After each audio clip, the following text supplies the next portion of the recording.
Thank you for the raid. Thank you, thank you, thank you. This is your producer, Leona, saying thank you for the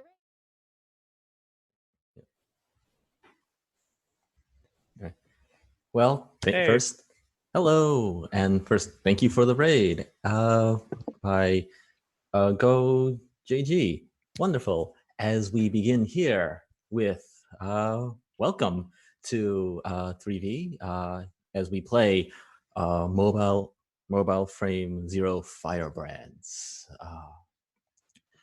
We start off here. Let's go over our sponsors for the show before we really jump right in. Here, first, our first sponsor. First, huge thanks to Tabletop Loot, our amazing dice sponsor, providers of fine dice for all your gaming needs. Head on over to www.tabletoploot.com and use the code WTTPDICE to get 15% off your next purchase. Maddie and his amazing merch shop are the sole provider of Welcome to the Party merch, so head over to www.sonerdwear.com and use the code WELCOME at checkout to get 10% off your next purchase. So Nerdwear, it's what the nerds wear. WTTP is now proudly sponsored by Roll20, the virtual tabletop that runs straight out of your web browser. Everything you need to play with your friends is ready at the click of a mouse, from click-to-roll character sheets built to built-in video and voice chat. You can even upload your own maps and tokens. Get all that and more with a free basic account on roll20.net. Sign up now at roll20.net/start/WTTP. Finally, Welcome to the Party is proudly supported by Devin Rue, who has provided huge support to the community since we launched. For some of the best cartographical content on the web, check out rueinc.com. Our Patreon also, let's put that in there. Our Patreon not only goes to support this channel and the people who support it. Your generosity also allows us to keep working on our mission to platform amazing LGBTQ and BIMPOC players and creators. So check us out at patreon.com/welcomepartyrpg. And as always, join us on our amazing Discord, which you can find in the chat right now. So as we begin in this lovely, amazing little in the system of the Bantral system, in this game of Mobile Frame Zero Firebrands, I'd like to introduce the fellow mech pilots and players here with us. Let's begin with the one with above us, if that's all right, and let's perhaps work our way around in this style of to just introduce yourself. Who are you? And who are you?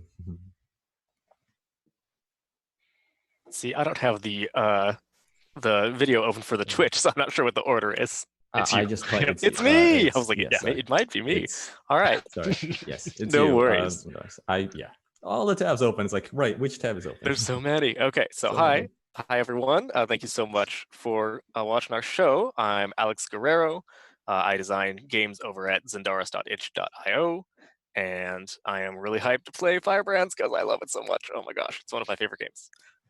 Should we do our characters as well now? Yeah, let's do our characters. Yeah, just perfect. So I am going to be playing a snooty spider-themed noble, Claudette Chenevert. She is of the Bantresh faction, and she is rich, passionate, and severe, and has an unnerving insect-like purple and black mech. Excellent. And it's going around. Yeah, I did mention clockwise, so goes down back to me. So hello, I am here. I'll be helping facilitate this game, and I'm Bram, or at Defiatos, and I will be playing Kanalan Varius of the Revolutionaries faction, a resolute, dashing, and kind individual who has this lumbering construction mech with jury-rigged parts, particularly a jury-rigged tractor beam. It's going to be fun. So continuing that off, following up is Nitnack. Bad time for a burp. Oh, sorry. Hi, my name is Knitnack or Kevin. I play games, I run games, I help design games. I recently wrote an adventure for the new book Unbreakable, now available on DriveThruRPG, Copper bestseller. Pick it up, buy it, check it out. And I am playing Bastien Arnaud, and he is a prick, and he is driving a mech that is very knightly in stature, looking like it's carrying armor, and has a big ridiculous sword, and is bold black and red in color, and it's as if Cruella de Vil's car was a mech. That's how I like to say. It's a very good description. All right then. Thank you. And Kane, and I'll be playing Trillian Sankor of the Landowners faction. He is he's a soldier, and his mech is the Headless Horseman, a high-end military gunmetal gray colored mech.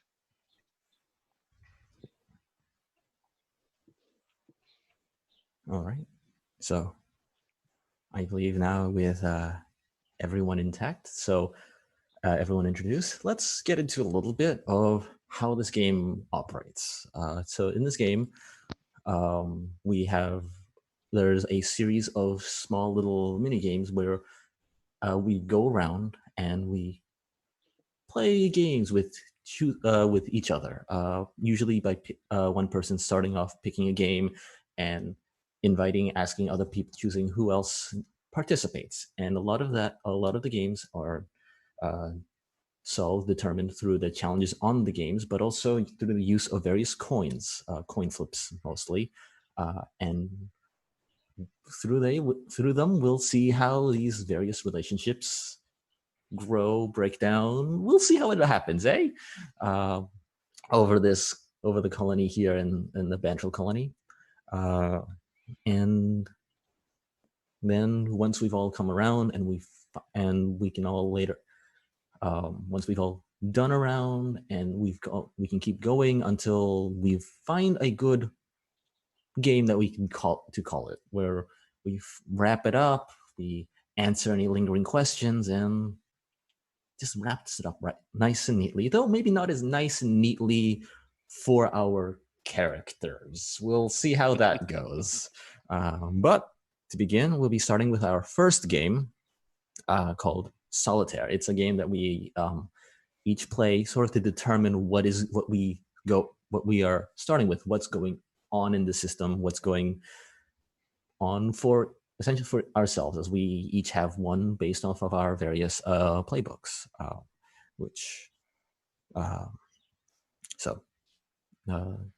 begin. Just wanted to check. And also, but perhaps we should also, before we jump in, perhaps we should also give a little bit of background to the conflict that is brewing here on the Bantrel system, something to give everyone a good idea of what's happening. Because the Bantrel system, despite all these factions, it is not at war. It is not at war. Not at all. Absolutely not at war, despite the fact that we have these big lumbering mechs that maybe duke it out sometimes, but we're not at war. Perhaps we should... So how about we each all, if people are comfortable, reading out a little section, I can start, and anybody else who wants to go next can jump right on in.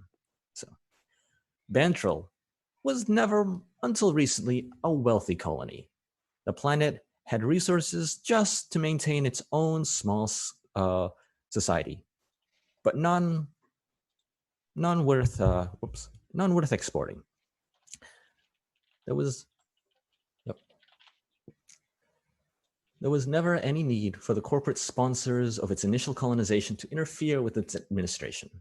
In the halls of Solar Union commerce, land shares on Bantrel traded for nothing, no cost, no gain. You might throw all of my land shares on Bantrel into your golf wager as a joke, or give them as a prank gift to a friend. I'll do the third paragraph if somebody wants to do the second one.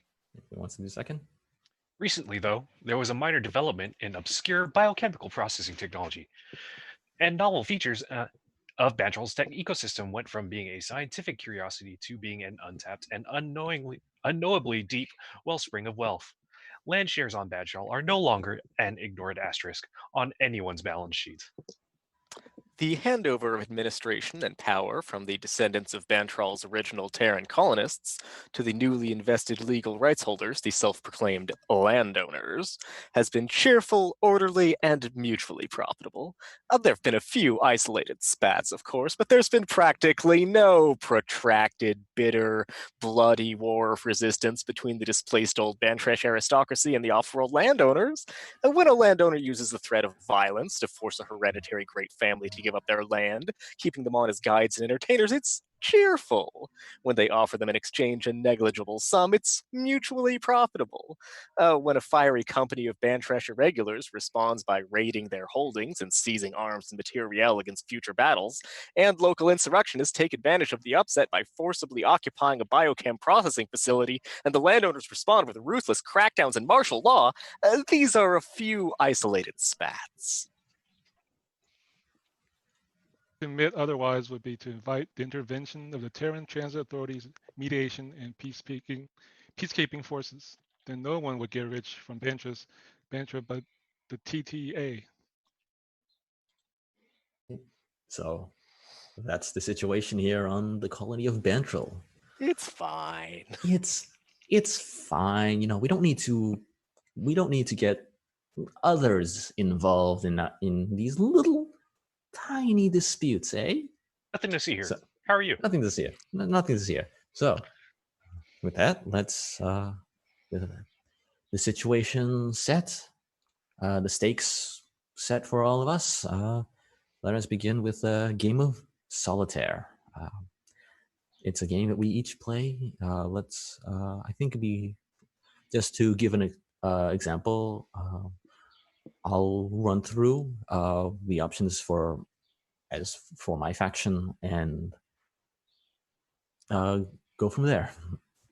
So, as the revolutionary, as part of solitaire, I first begin with choosing. It's given several prompts, and just using several prompts. Let's go. For example, let's just go here with this.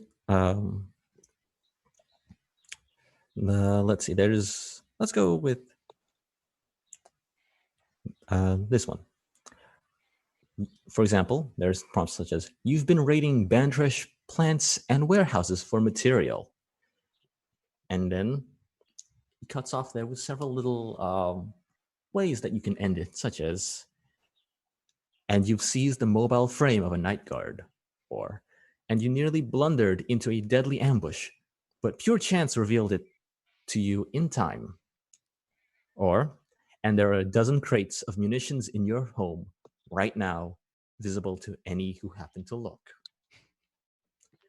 So, as just to begin here, to give an idea, I'm just going to go and say, Kanaldan, they've been raiding Bantresh plants and warehouses for material, and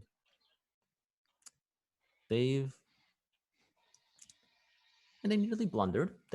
They nearly blundered into a deadly ambush, but pure chance revealed it in time, so it wasn't quite as deadly. So once that the event has been picked, there's a little description of yourself that you can explain to others that what they have noticed perhaps about that night, about the event, what they might have seen, or what they might have noticed, or what they might have heard. And probably, while it was by pure chance, it wasn't the most quietest of raids. And there may be a couple of individuals, maybe depending if anybody is paying attention to perhaps news sources or just keeping an ear out of a particularly loud explosion that may have happened on one of the south warehouses. And they may have seen a mech that may or may not fit the lumbering, huge description of mine. but just to Just give it a running away with my stuff. Please tell me it's your mech's dragging it behind them with their. that's I can't remember yes. if you said it or not, but your special. It's a equipment. jury rigged tractor beam. So you just see this in the dead of night, just an explosion, couple like some moments of quiet, and then you see this what you might have thought as once like, oh, that's a pretty large building. No, it's just a mech that there's a bright glow from the tractor beam, and then you see it just go slowly into the night. That's so good.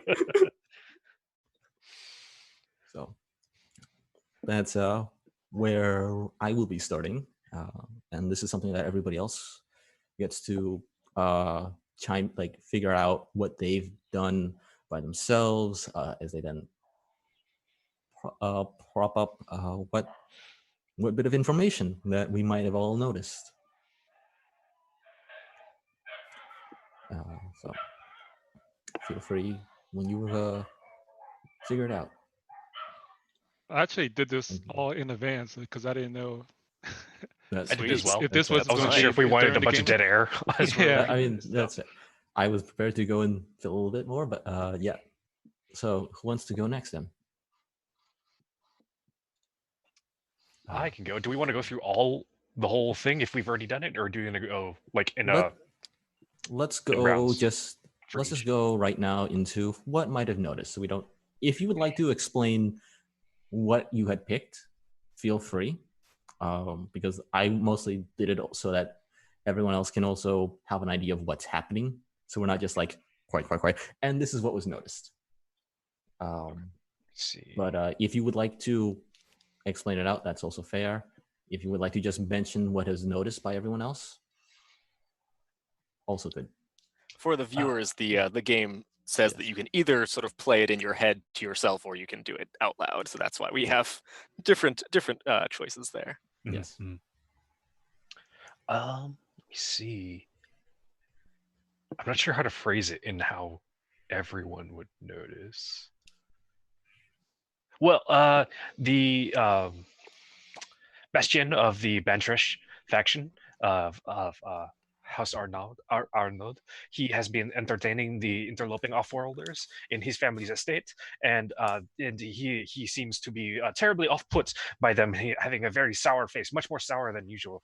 They seem to be placing their wine glasses on the tables without coasters, and they discard their cloth napkins with such carelessness, and he does not seem too overly pleased with these off-worlders that he is entertaining. That's awesome. Yeah. I can go next. All right. So I think that Claudette, by contrast, has been taking the off-world landowners hunting, fishing, and touring on her family's estates, and they've proved bright company, cheery, appreciative, and outgoing. I think she's having a great time taking the landowners around. I mean, there's the small matter of like this contract they want her to sign that turns over all of her family's ancestral forest land to them. But I think, the negotiations for that are still sort of in progress, right? So while that's going on, they're having a great time.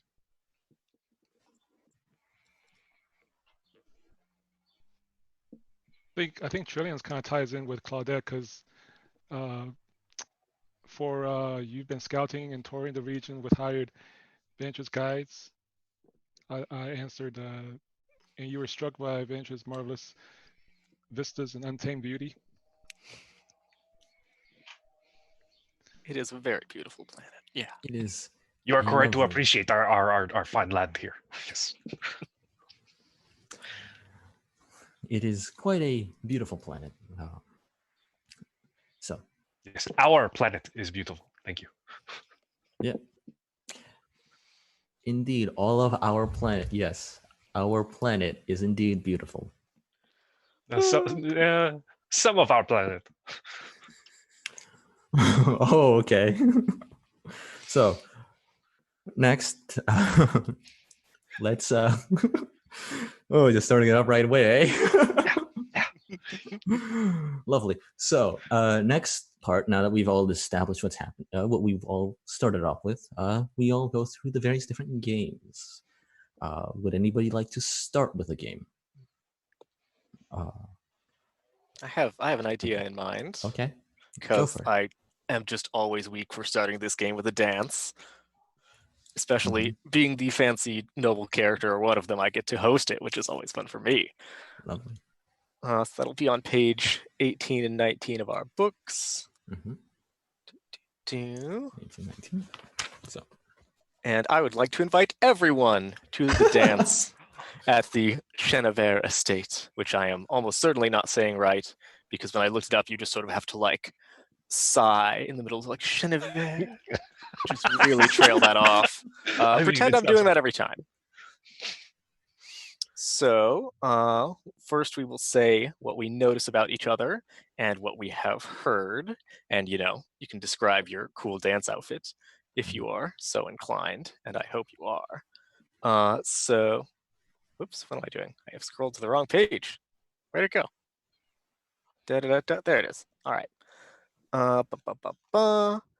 So as you are coming in to sort of set the scene a little bit, I think this is the Chenevert house has like a for reals ballroom with like columns and stuff, right? It's very impressive, and I think that as you're like driving up towards the estate or however it is we get around places, the estate is still pretty well kept up looking, or at least like the parts that you're going through are. And they have their beautiful heraldry just plastered everywhere. The Chenevert house symbol is like a spider that has 3 golden coins in a line on its back, and they are showing off to everyone that they're inviting to this dance their proficiency with like hologram technology. So I think that the ballroom is just packed. Like it's way more packed than it should be.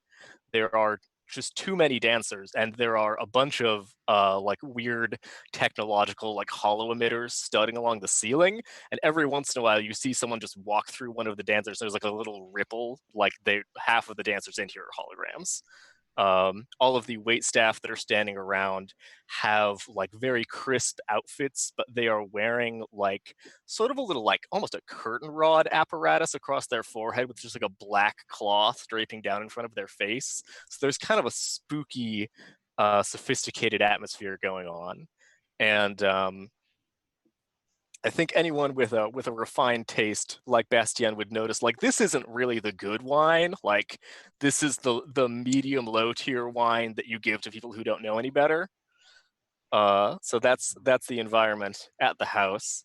Claudette herself is looking in fine form. She is happy. She's going around. She's dancing. She's laughing. She's greeting everyone. She's wearing like a very elegant sort of black sleek gown that like flares out at the bottom, and it has like a spider web pattern in gold sort of going up it.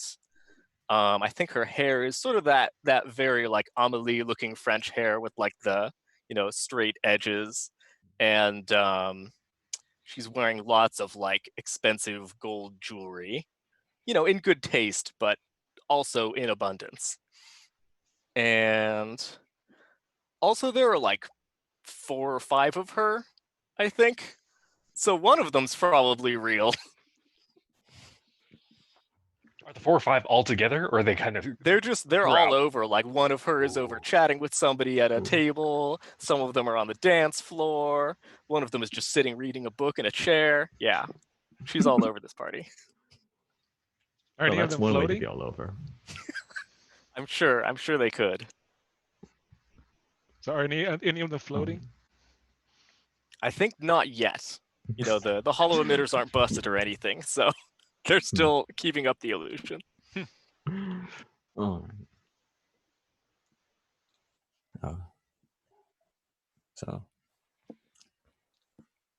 all right. So, with all of that, I suppose starting it off with yeah. So let's just go. I guess going around Kanalan.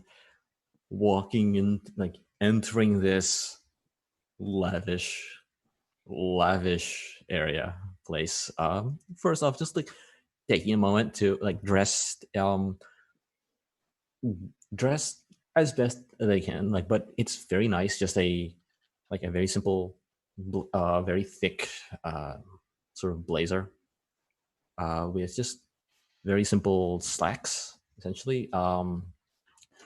Their very short hair sort of is combed back as they can, but there's also but their sleeves are a little bit rolled up, just to take in everything.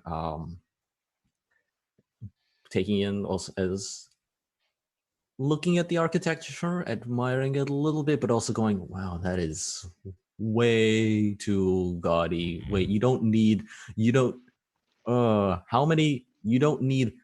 many columns. You really don't need that many columns. There are like flying Structural buttresses that integrity. aren't even Yeah. necessary. Yeah, no, it's like, what are you doing with that crown? No, why is that crown? Why do you have the crown molding there and there? That shouldn't even. You know what? Just gonna leave it alone. Leave it alone for now. For now. But just sort of like being invited here, looking around, definitely noticing the 5, I believe you said. Yeah. 5 holograms. Just like taking a step back a little bit. It's like taking a breath. Definitely just trying to play it off like, okay, I'm here. I mean, I suppose I should be here just to keep an eye out on things, and definitely takes a glass of the wine with thanks and just takes like, oh, it's not bad. It's good.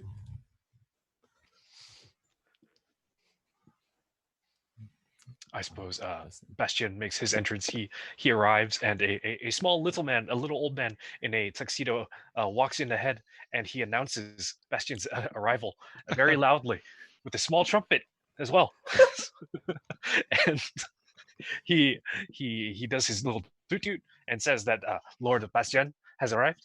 And Bastian arrives, and he is in a tuxedo wearing, but his white undershirt he does not wear a tie. His white undershirt is buttoned, like maybe 3 buttons, too many are unbuttoned, but he's got a large, like sort of very what's it called, like paisley patterned scarf draping over his shoulders, and he's looking around, and he picks up a wine glass, he smells it, finds like a flower pot, pours it in, and holds out the glass. And the little man walks over with his and pulls out a flask from his jacket and pours in Bastian's own like personal wine. Bastian has been to one of Claudette's parties, and understands the how budget aware she is, and has brought his own little supply, and looks around and walks up to one of the Claudettes, not noticing the other Claudettes, and begins speaking to this other Claudette that's probably not the real one, making small talk, and very loudly expressing how rude these interlopers are, and sure to get the attention of some of the other guests, including some of the off-worlders.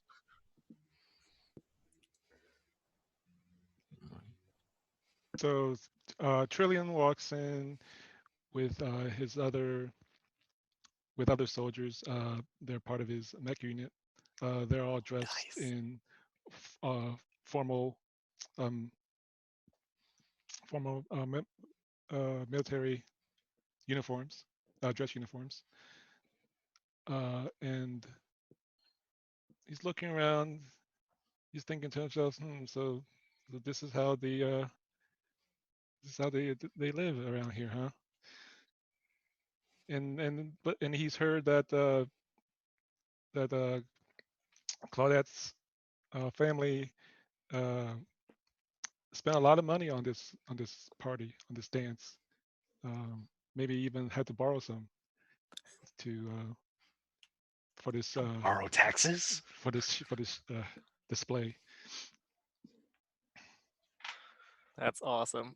So now that we have all done that, we should note that during the dance and with any scene that we're playing, anyone can ask anyone for details about the setting, occasion, and circumstances, and feel free to just, casually go like, oh, by the way, what color is your hair as you're doing this?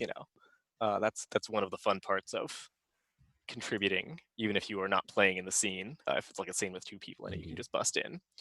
So to conduct the dance, we will take turns asking each other questions, and each of us gets to ask 2 questions, taking turns, and then the dance will end. So we'll keep track of that somehow, hopefully just by keeping track of it.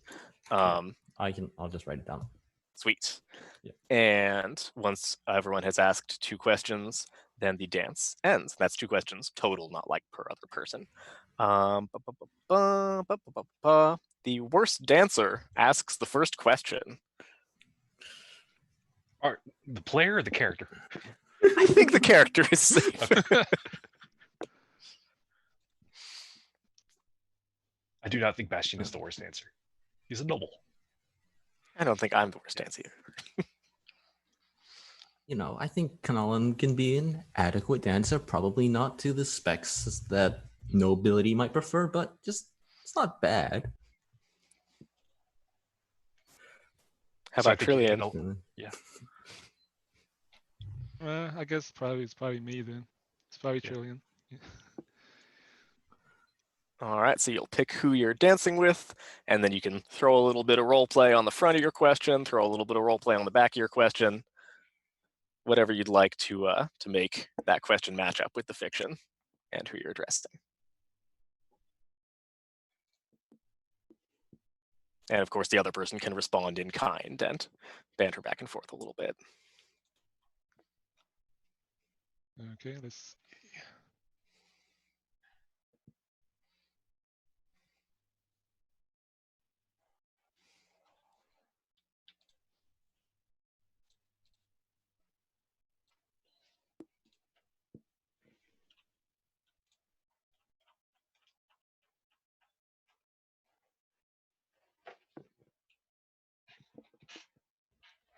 So, just to give a brief rundown of for our viewers, just several examples of the questions that get be asked, such as, my hair has fallen in front of my ear. Do you touch my face? Or little things like that. Or this moment in the dance allows me to step close to you and linger very near. Am I welcome? Little prompts, little questions like that. And things such as something about me catches your eye and your look lingers. It just throwing it each so that you can to allow both parties, both sides to just a little, just for sake of lack of a better word right now, dance.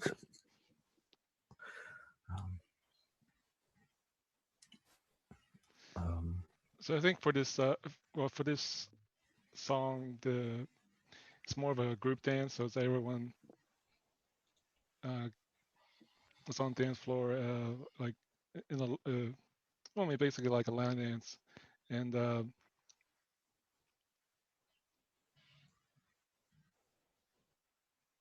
Trillians try to keep up and keep up, but can't catch the rhythm of the dance, and he's missing steps. So he's lost his place in the dance. And who are you dancing with? I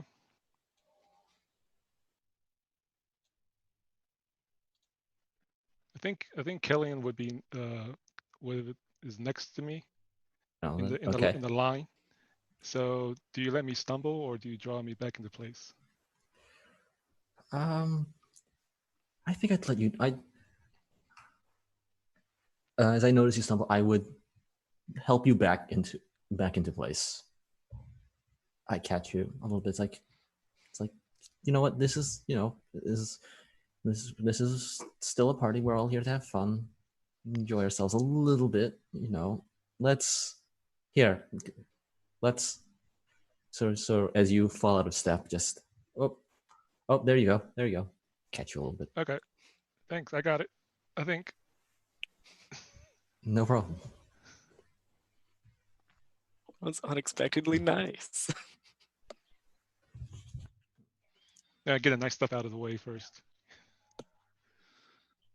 Turns out the revolutionaries are civilized.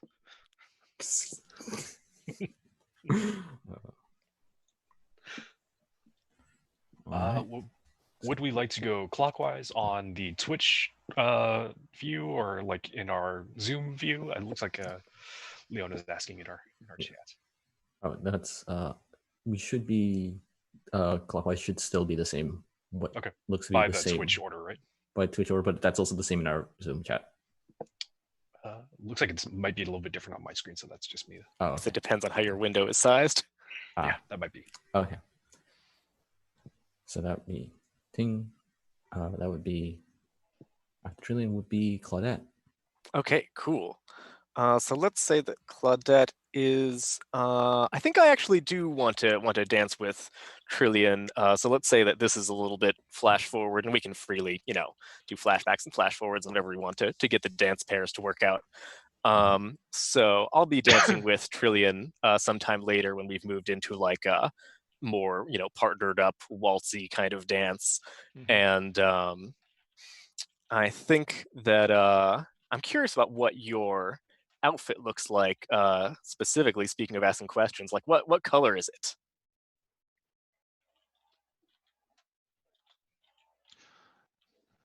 It's a dark blue,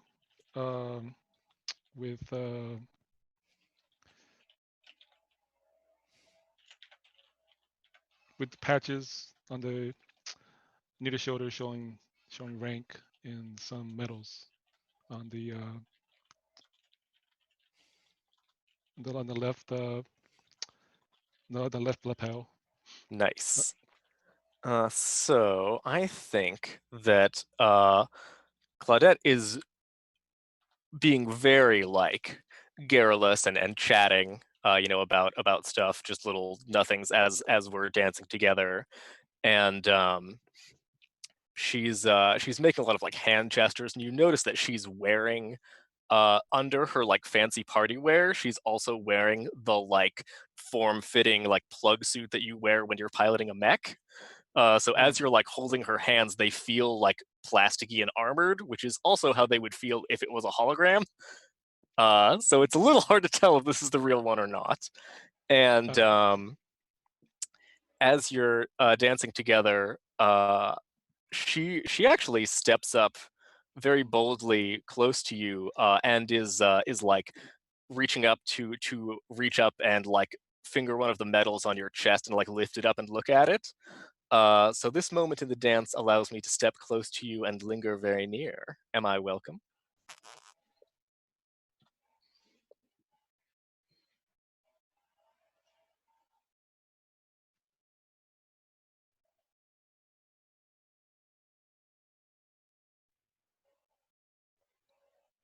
It's addressed to Trillian, right? Yeah. Okay, sorry. Just want to make sure it wasn't Yeah. waiting on me. I would say yes. Ooh, what do you look And, like as I'm getting up to you? Julian would be looking at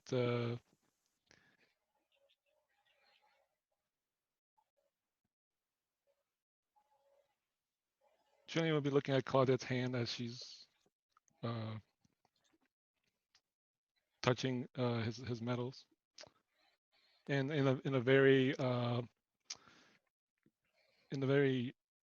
military debriefing mission style, he would start talking about what these medals were for. And she's definitely, with the good grace of someone who is well socially trained, like, oh, that's so fascinating. Tell me more. Oh. He does, but it's he continues with the very Cut and dry. cut and dry the cut and dry boring like mission briefing. Oh, that's great. I think you might catch a little spark of disappointment in her eye as she like turns away to dance with someone else. And that's my turn. So then next we are going to That would then be Kenelin, right? Yep, Alan. So Alan, as they're taking this moment here, dancing. Let's say with let's go also with let's go. So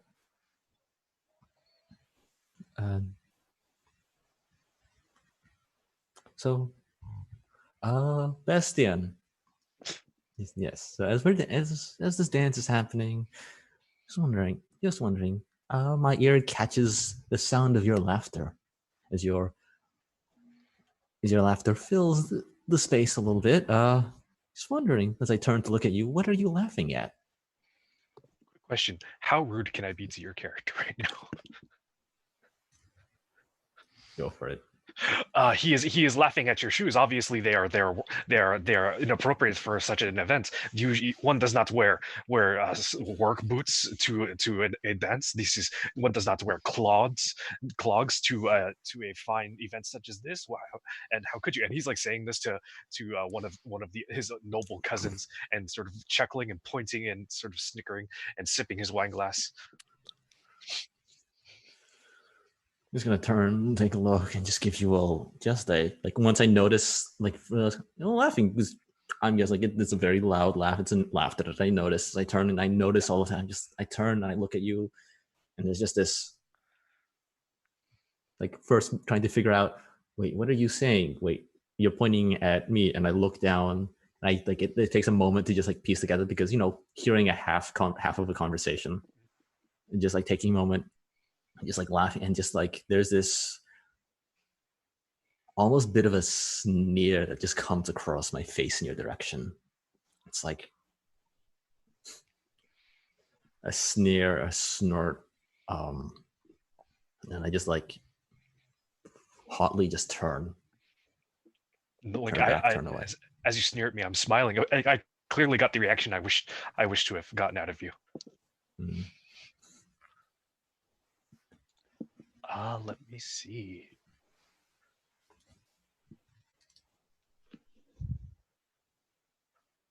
I have a question for Claudette. Mm-hmm. Let me see.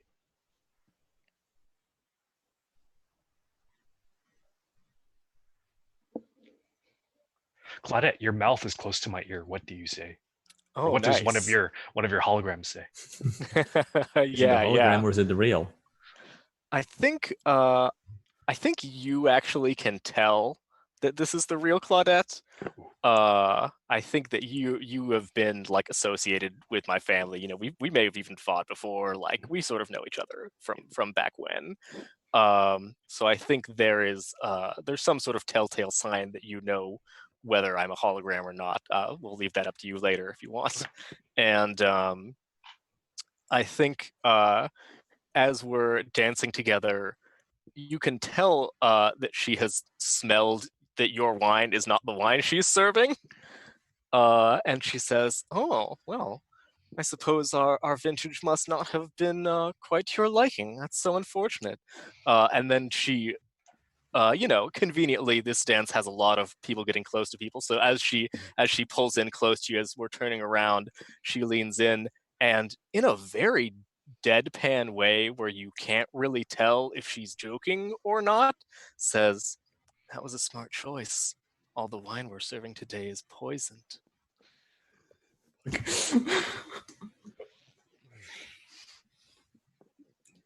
Expect nothing less from a spider such as yourself. Clever move. Nice. Uh-oh.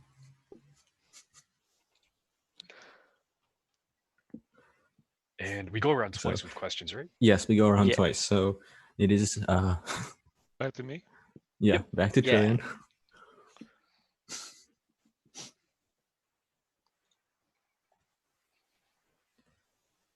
Okay. Trillian takes a break from the dance floor and goes over and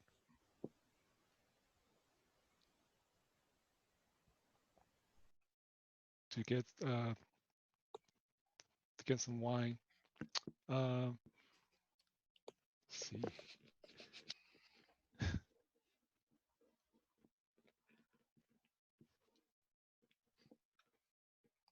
Bastion, something about me catches your eye, and your look lingers. What is it? May I ask what rank you are? What military rank, so that I can get it wrong? Um,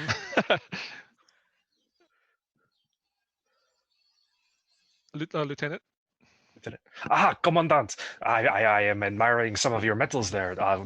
This is a commendation from the battle of the what's a fucking battle? Shit.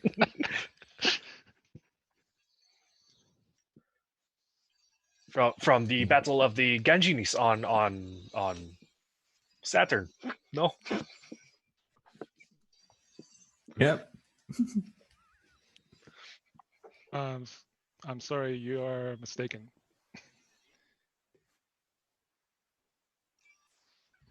Oh, I apologize. It's such a fine medal. I thought I had seen one such like it.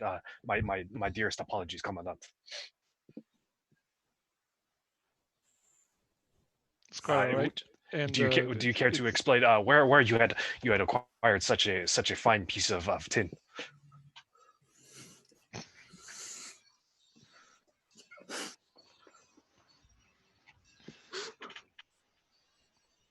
This was given for the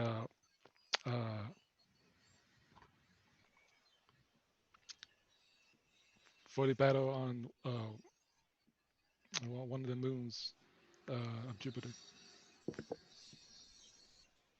A bloody battle, I heard. Actually, yes, it was. Well, I will leave you to your own devices, kind Commandant. Enjoy the party. Enjoy the wine, please. Drink your fill. There's plenty to go around.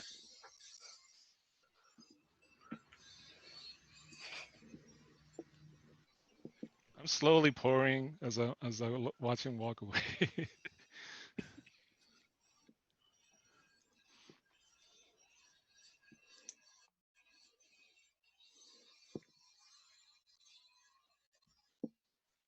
All right, around to my turn then.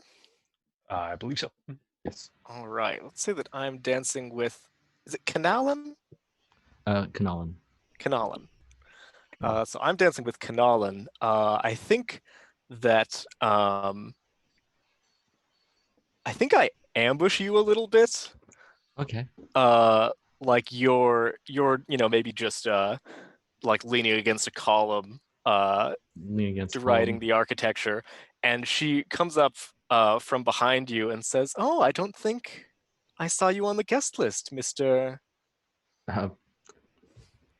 Various. Kanalan Various. An enchanté.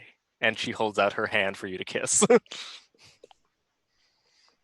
There's a moment that stares at it for a moment. Sort of like moves their the half-drunk glass of wine to their other hand and reaches out to shake. Beautiful. Perfect. It's that very awkward, like, okay, I guess this is what's happening. Yeah. Can I ask a quick question? The giant fucking ring on Claudette's finger. What do you think you could buy with that giant ring if it was in your hands? That she seems to not really appreciate, probably. Seems very plain to her. Oh, I mean, a ring of that. Well, I mean, it looks sizable. I mean, and probably sizable wealth given all of this. But probably would be able to help maybe fund. Let's just go like as fund another, like help recoup any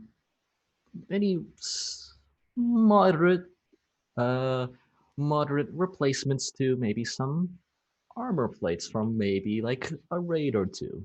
Yeah. It's definitely got like, some little small diamonds and like pearls and things and like a big sort of onyx in the middle of it. Yeah, it's like a couple of armor plates, wealth. You can buy armor with just these little bits. Things just to help that, or some supplies. Maybe Cool. like a little bit, like things that we can stash away a little bit in case things go south. Nice. So I think she pulls you into the dance, as she is wont to do, and I think I'll do a little more pumping you for information. Oh, what is your occupation, Mr. Various? Well, well, I was an architect once. An architect once. Beautiful. Oh, I so Um, appreciate a man with an appreciation for fine architecture, she says, gesturing at the crown molding. Looks at it just like, well, it does draw the eye certainly, and it does lead the eye to places. Yes, with all of that crown molding around, one scarcely notices the hollow projectors. Just gives a curt nod. It's like, sure, of course, of course. Looking around now, like just like now, double check, like almost this, like gonna keep an eye out. Are there any that I actually? Are there any that are visible? I think now that your attention has been drawn to this, yeah, I think that you are able to see that like there's sort of a pattern to the like ceiling, and there's like a little glint from like in between some of the pattern there. I can appreciate the purpose, I say as I take another sip. Well, a man of culture. I would not have thought so from your outfit, but many people can surprise us when we look more deeply into them. True, true. As I just as I turn, just wondering, as you draw me back into this dance, and we look around all of these, at all the architecture. How have you drawn me into like the bulk of the crowd, or somewhere more still outskirts? Whatever you would prefer. All right. Let's go say the bulk, where there's still lots of people. As I turn around, I look and say, well, that may be true. I will say also, much taking a slow moment, like appreciation, well, for the invitation that was sent my way. Of course, I must have just missed something on the guest list. And I think that you have the opportunity to draw me close and hold me for a moment. Do you take it? And I think furthermore, do you steal my ring while you're doing that? Ooh, You can buy supplies. You don't have to steal them. I don't have to steal them. Ooh, that's so tempting a little bit. She's wearing several rings. She probably she's wouldn't not gonna even notice. Not all. And I've got some, and my jacket's like, it's pretty thick. It's got some pockets in it. And also, I'm wearing like mech suit gloves, so I couldn't really feel it. Exactly.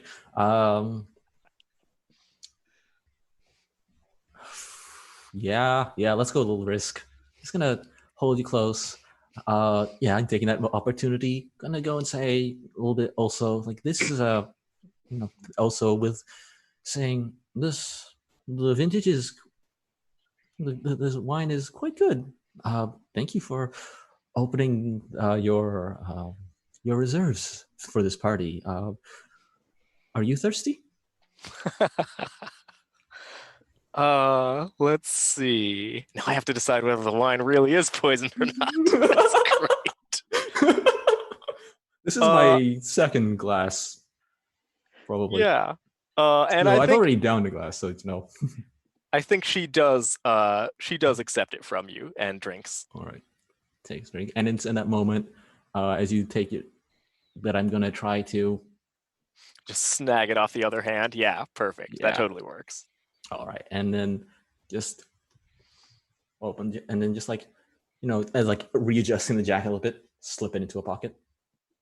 Neat. All right. Well, that's my turn, and then Oh, okay. over to your turn. Yeah. Ooh. That was a long one. It was good though. Yeah, that was good. Good, good. Okay, so I'm gonna like we say our piece, we dance a little bit, probably enjoy wine, and then probably separate a little bit as I make my way, and I may as I accidentally like in this big bustling like the grouping stumble into Trillion. Do you let me stumble, or do you draw me back into the bustling dance crowd?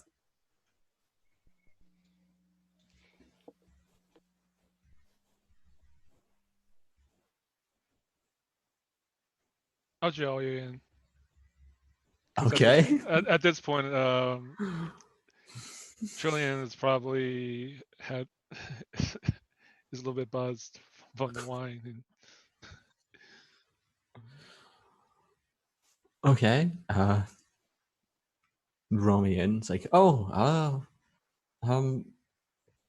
gonna take a quick look at you. You're a little buzzed, or how heavily visible, right?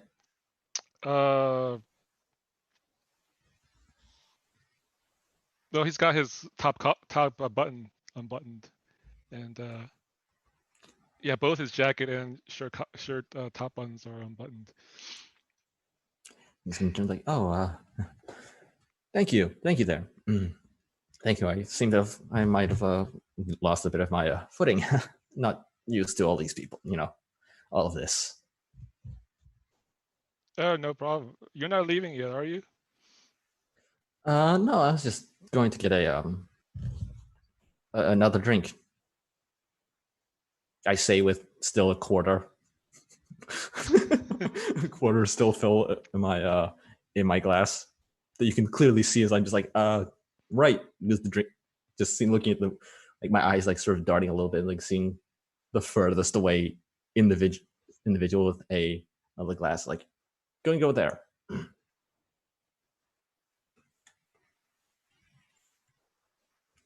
And it's sort of in the same cadence of like, no, I'm going, no, I'm getting another drink.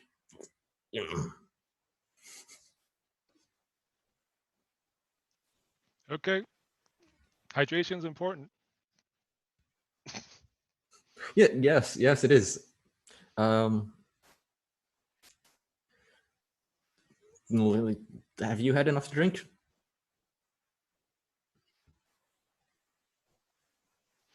Oh no.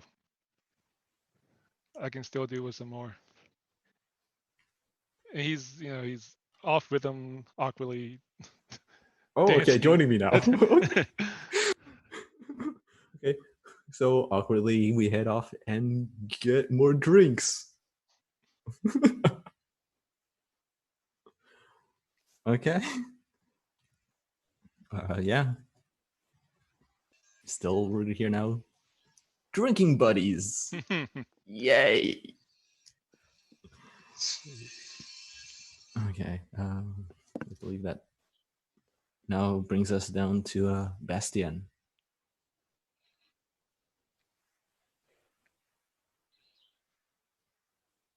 I believe that Bastien has approached the sort of the hors d'oeuvres tables and seems to sort of overextend himself and seems to lose his balance. And let me see, Kendallin, you have the opportunity to place your hand upon my elbow, shoulder, waist, or my hip. Which do you choose? Kind of modifying this question since y'all left the dance floor. Yeah. I mean,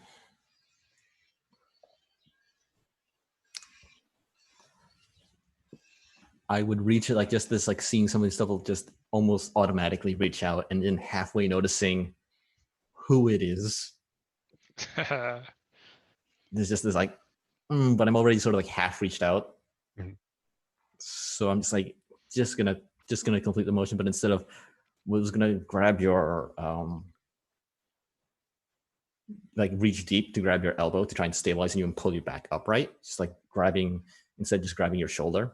So to give out like the least bit of stability, so that even if you but with a grip that I can still pull you back up. But if you're going a little too fast, it looks like I still made an effort to reach out as you fall.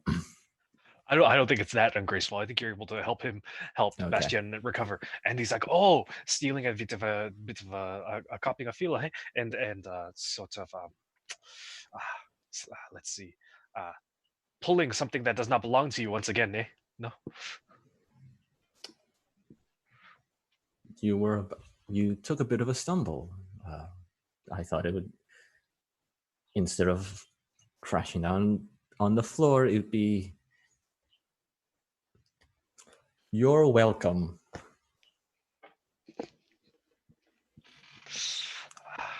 This is just the type of behavior I expect from someone such as yourself, sort of pulling things into your gravity, and this. I'm just gonna just sort of force like a smile. It's like, are you sure it is not the other way around? Oh, while I have an explosive personality, I tend to keep it to myself rather than take such things from others, from their warehouses and their stores. I'm just doing like, So subtle. it's subtle, yeah. There's a moment like this one just like straightens up a little bit.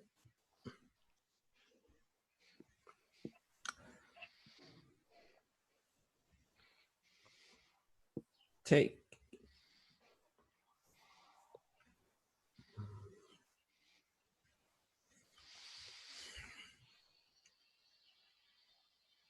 Be careful where you walk. With a smile and a walk away.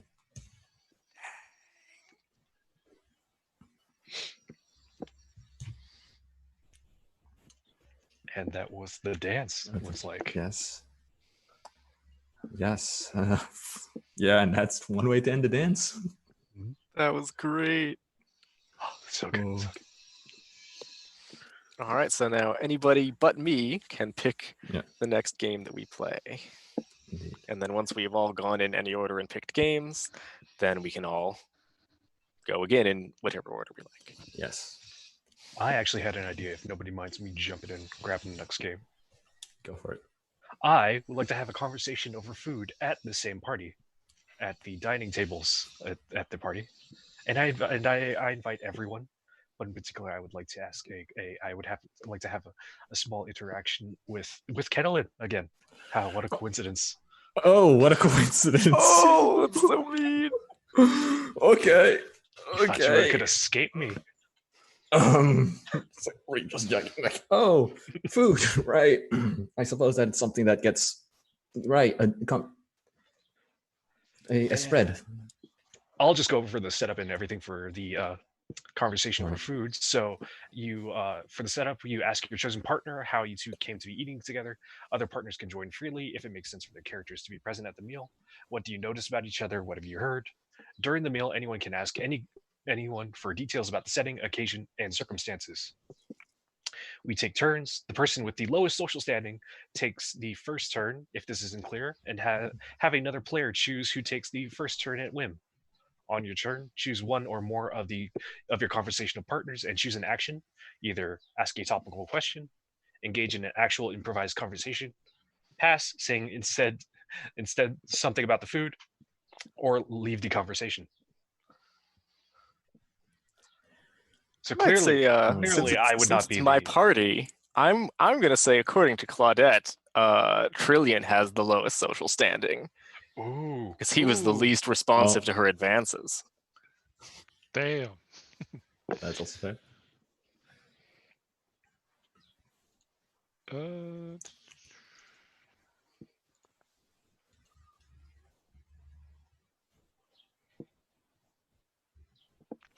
Are we sitting down? Is this like a proper meal, or is it just hors d'oeuvres? I think there's probably a proper meal that comes out afterward. I think that makes sense. You build up an appetite with the dance. Yeah. Okay. And anyone can feel free to chip in with what delicious red wall feast they're eating.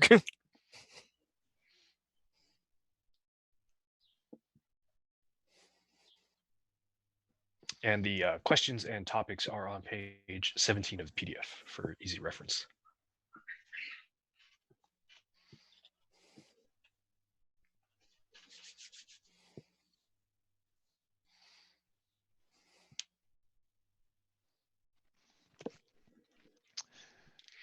Trillion's gonna I'm gonna pass, but we'll comment on the food. Trillion thinks that is surprised that the food isn't more lavish than it is. It's it's only a couple of steps up from, as far as taste, a couple of steps up from mess hall food that he's used to. Wow. And you say that, huh?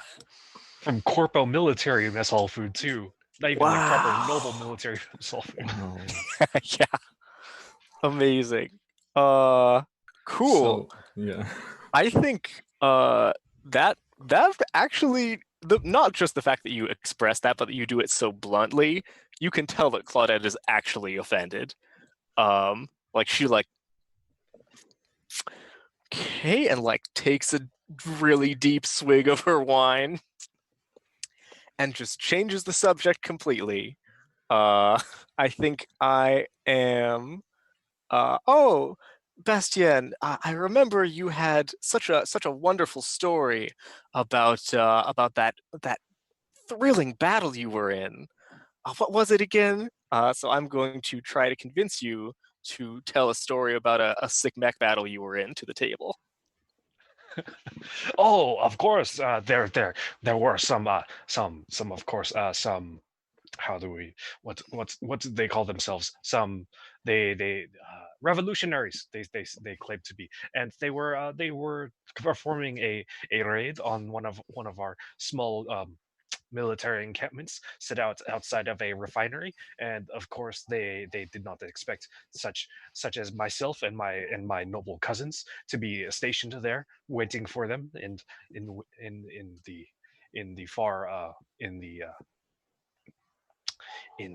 crags off in the distance. And once they had come in close, they had found that the shipping containers that they had been learned were full of of the material that Bastien does not recall what it is called, whatever our unobtainium is in the setting. The crystalline Benjamin ventrophil, yeah. Yeah. Ventrophil, yes. Ventrophil. Yes. The trucks were no longer filled with Benadryl, and that and that such was a ruse set up by our cunning agents, and that they were ambushed, and many, and Bastien like looks Kennelin in the eyes, many revolutionaries died on that day. Oh my. With all of these tricks, you're going to be overshadowing the reputation of my own house. Bastien takes a long sip from his cup. Just gonna stare right back at you, just like a long, hard sip. It's like inhale, exhale. And then it's your turn. Yes. As I stare, as I look, just like, what a interesting story. Interesting story. Just Oh, I'm glad one such as yourself can appreciate such things.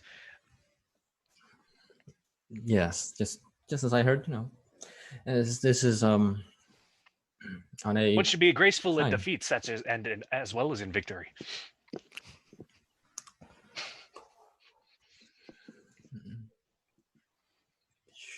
Of course, sure. As much as we sit here, yes, as as we are here at this table, let's in the place of food, discussing our lovely exploits.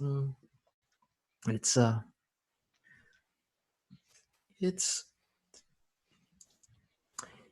it is wonderful to hear your stories and how graceful I hear you can be as well, especially when dealing Thank you. with people and individuals who may or may not be from around here. Just going to give a bit of a glance out around, maybe to a couple of the more mercenary individuals here. I hear you're wonderful at keeping your cool.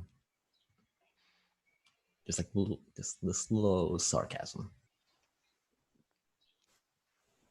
And right now he's very much smiling. Oh, we get a quick cut to him like throwing shit, like after he's been served some like crappy food, under seasoned food in his house and stuff like that. But like right now he's like, yes, I am very good at keeping my cool. Thank you.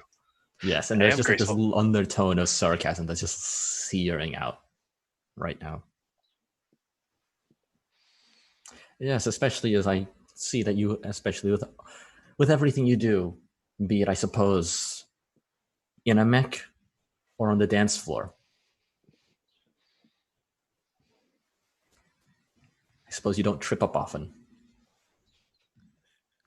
No, I have not been known to trip very often. Such is not the form and grace of a noble. Such would not command the respect of their nobles, of their subjects, if they were not to be if they were to trip and fall and embarrass themselves. Oh, really? So Claudette interrupts and is holding up a little like data pad that she's like paging through, and she says, "Huh, that's so interesting. I've been reviewing the footage from tonight's dance, and you three are such stumbly boys.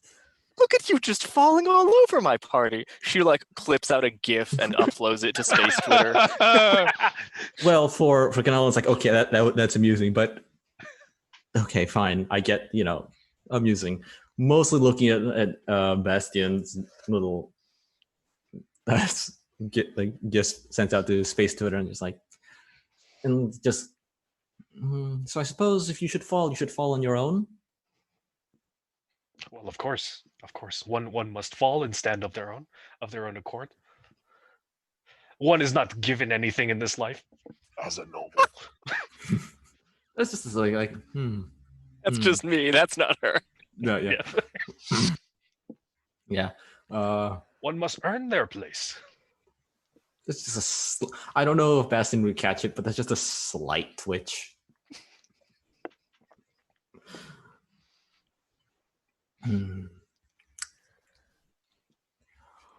Of course.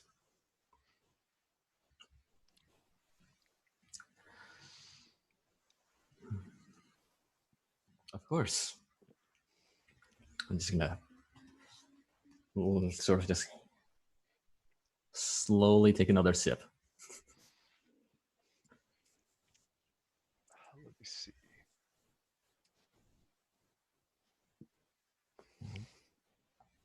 Yes. So, is there anything else, any more that you'd like to add, or? No, not to that one, but I think I am going to. Let me see. Can we ask a question of a character that is past? Yeah. Okay, you can. They just can't. They decide not to ask another question. Okay. Oh, once you pass, that's just for that turn. Yeah. Okay. It's not like you're out.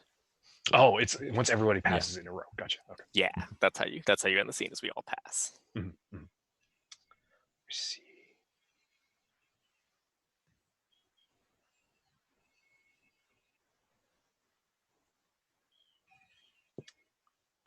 Trillion, Bastian comes in and forces someone to leave the seat next to you and takes their spot, and like very undignified, like very much a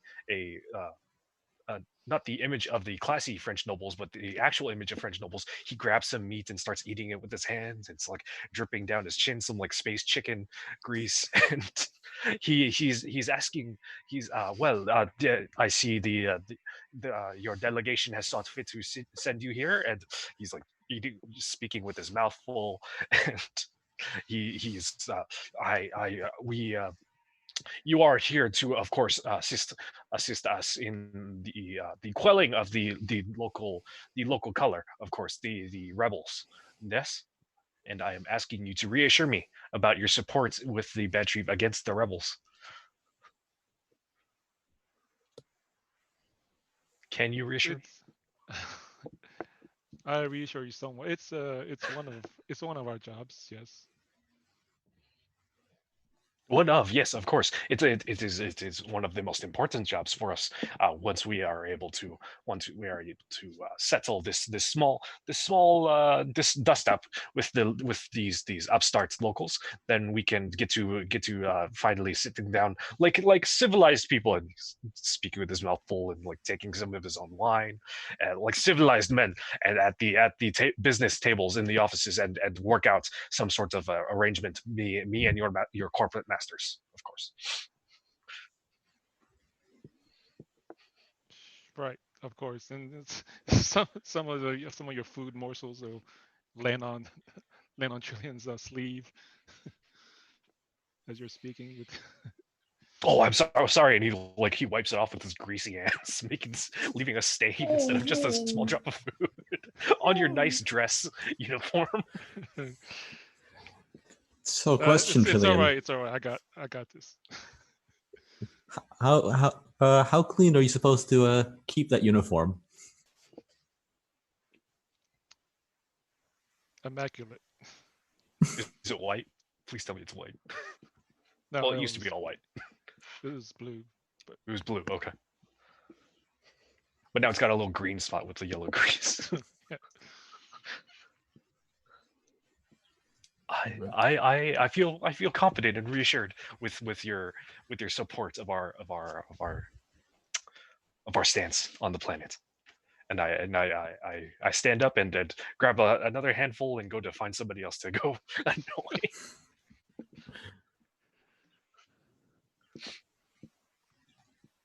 Then Trillian's turn. Alright. Yes. If there's anything.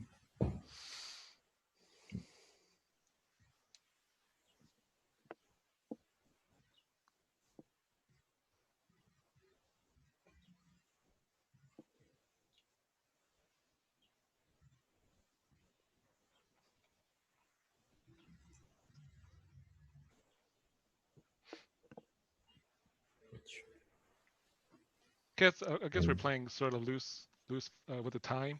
So Yes. Going back to after Bastion finishes telling his story of battle, Trillian will let out a sigh and say,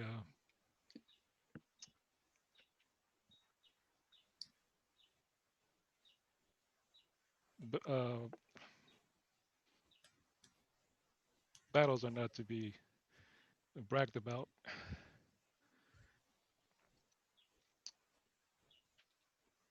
Such are not brags. These are simply stating the states of facts. We demolished them. We destroyed them. We crushed their spirit. Facts. An aggressive sip.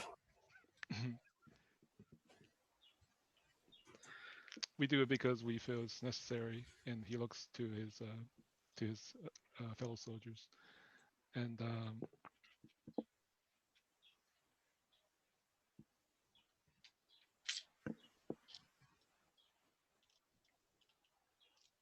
But surely, as a professional mercenary, you do not fight.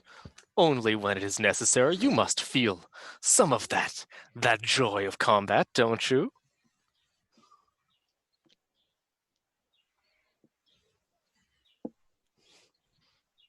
Don't lie to me, Trillian.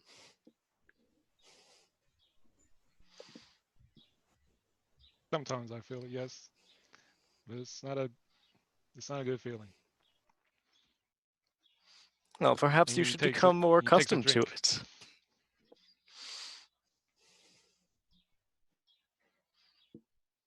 I am not sure I follow. What could be a better feeling than winning?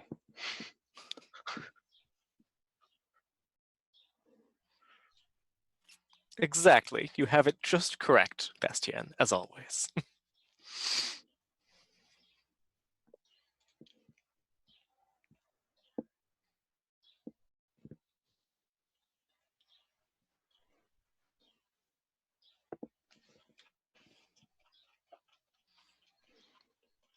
I go back to my food and drink. I see is I'm not getting I'm not gonna get through to to these two. Horrors of War, never heard of them. Oh. Geneva, who's she?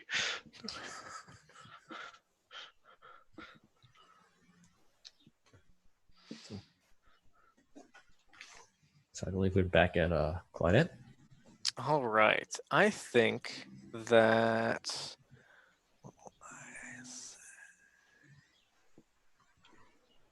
I will actually leave the conversation. A servant comes up and whispers something to me, and I say, duty calls, gentlemen. Please enjoy the food, drink deeply, enjoy yourselves as long as you like, but leave in an hour. Then she gets up and goes off, and oh no, she actually just disappears. That was a hologram the whole conversation. So just wondering, was the hologram also eating or just eating hologram food? The plate gone. Yeah. That's all I just wanted to know, because it'd be Yes. weird if we just like noticed the whole time you're not eating, but it's like you already had your plate of food. Yeah. Okay. Yeah. Okay.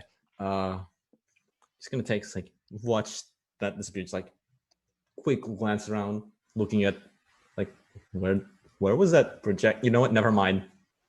It's just like I think I'm going to take my leave now. Just a quick, curt nod of thank you, and briskly get up and out.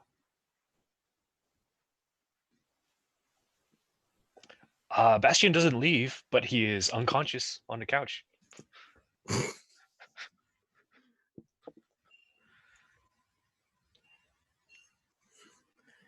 And I believe that leaves Trillian. And since everyone has Yes. left the Yes. table but one, that is the end of the scene. Indeed. Oof. Okay. Well, that was a hearty meal and a dance. Yeah, and as we come to close, perhaps to that scene, to this game, it'd be I think it's a good time for us to call a little bit of a break. But first, as we come to our break, we want to give a quick shout out to our amazing patrons, especially those within the Host the Most tier for making this channel possible. And as we end, why not head on over to roll20.net/start/WTTP and sign up for your free account today. Over 4 million people use Roll20's virtual tabletop to power their favorite games. And with modules galore on the marketplace, you'll definitely find something for your group to enjoy. So with that, we'll be on a little bit of a break and we'll be back in a bit. So see you in a bit.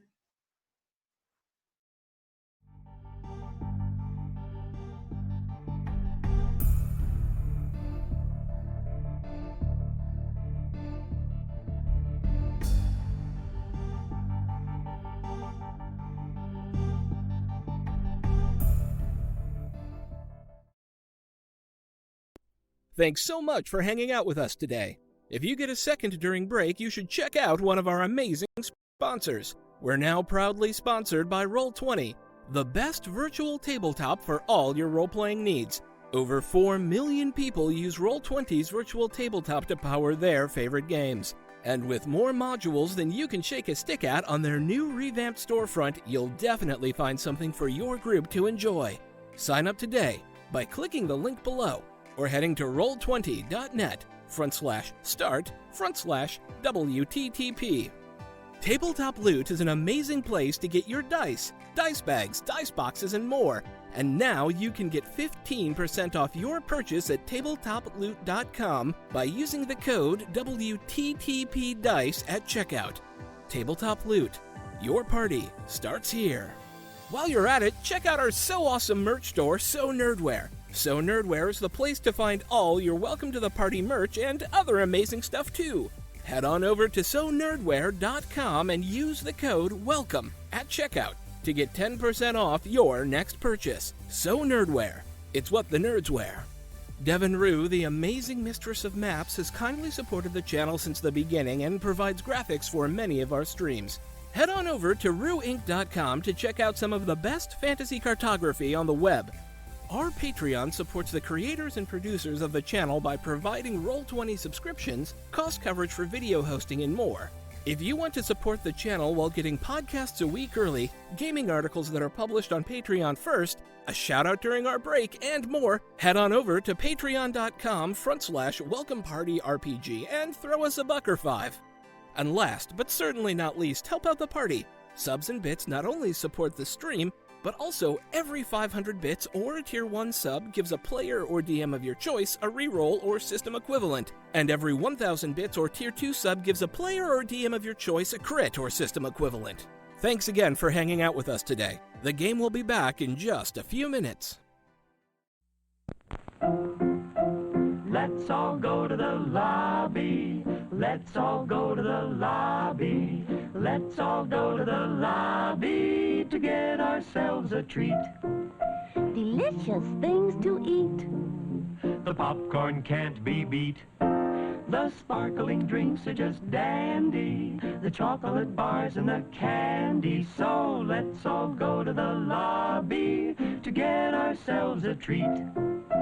Let's all go to the lobby to get ourselves a treat.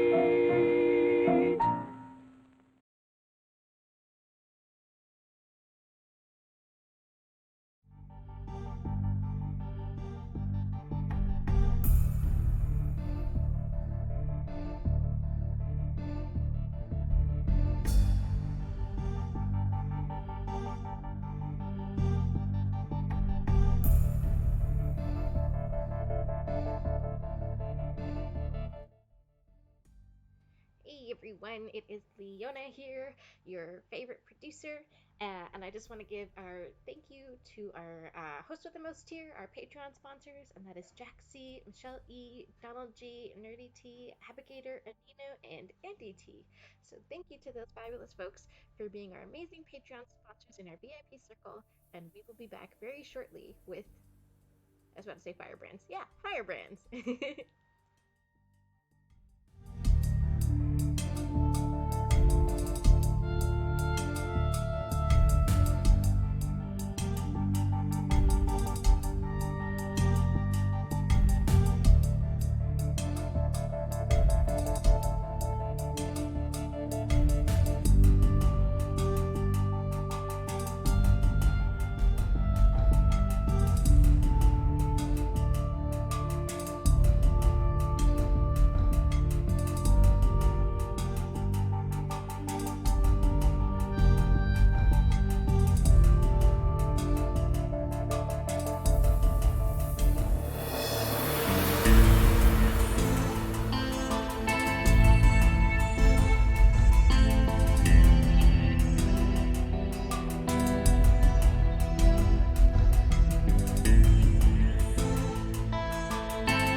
Hello and welcome back as we come back from our break here. Hi, everyone. Hello.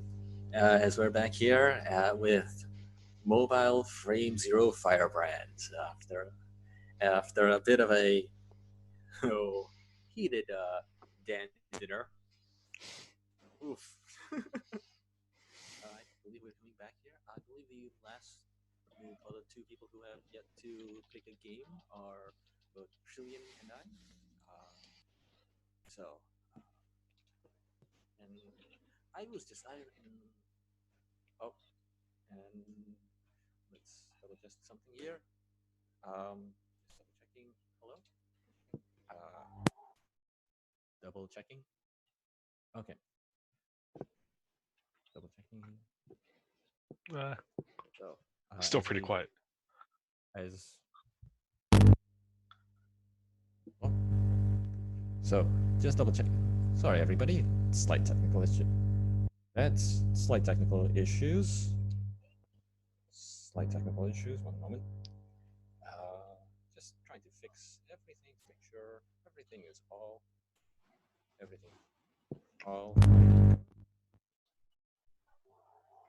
interesting.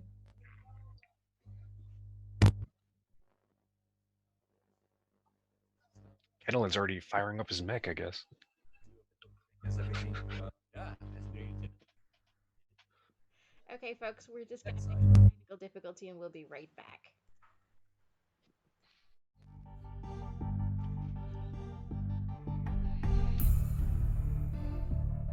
Yes, let me just double check. Cables in properly. I am transmitting power properly. Gain is up. That's I didn't touch anything. It's fine.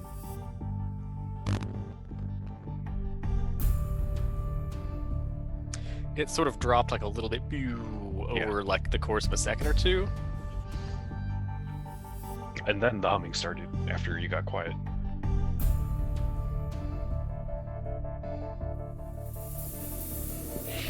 Now we can't hear you at all. Oh, that's lovely. 1 second. Oh, now we can hear you a little bit. Can you hear me now? Oh, that sounds better. You can hear me now? Yeah, you sound good. Better? Here we go. Okay. Okay, I think I figured out the problem. I had a bit of cable clipping, pinching with my between my audio interface and my laptop. Yeah, it's like, what's going on? Let me just double check the system, the flow. All right then.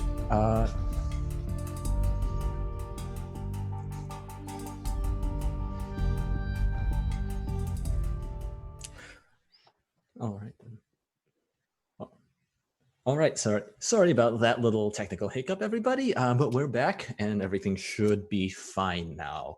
As we get back to our session of Firebrands after coming back from a bit of a fiery dance and dinner. Let's get back into it. I mean, let's perhaps turn things up a notch or two, perhaps with a bit of a free-for-all. Ooh. So, in a free-for-all, to read the setup, everyone plays. We're all here in this free-for-all. Everyone's characters meet. In our mobile frames are big, some of us bigger, stompy mechs, some of us stompier, to do battle. And I ask our chosen partner where this takes place. Will we ask each other what do we notice about each other? What have we heard?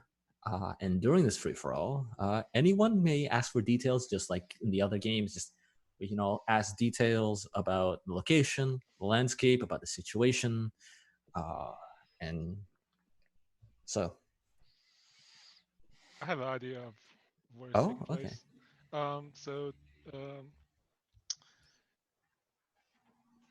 It would be during night at the construction site of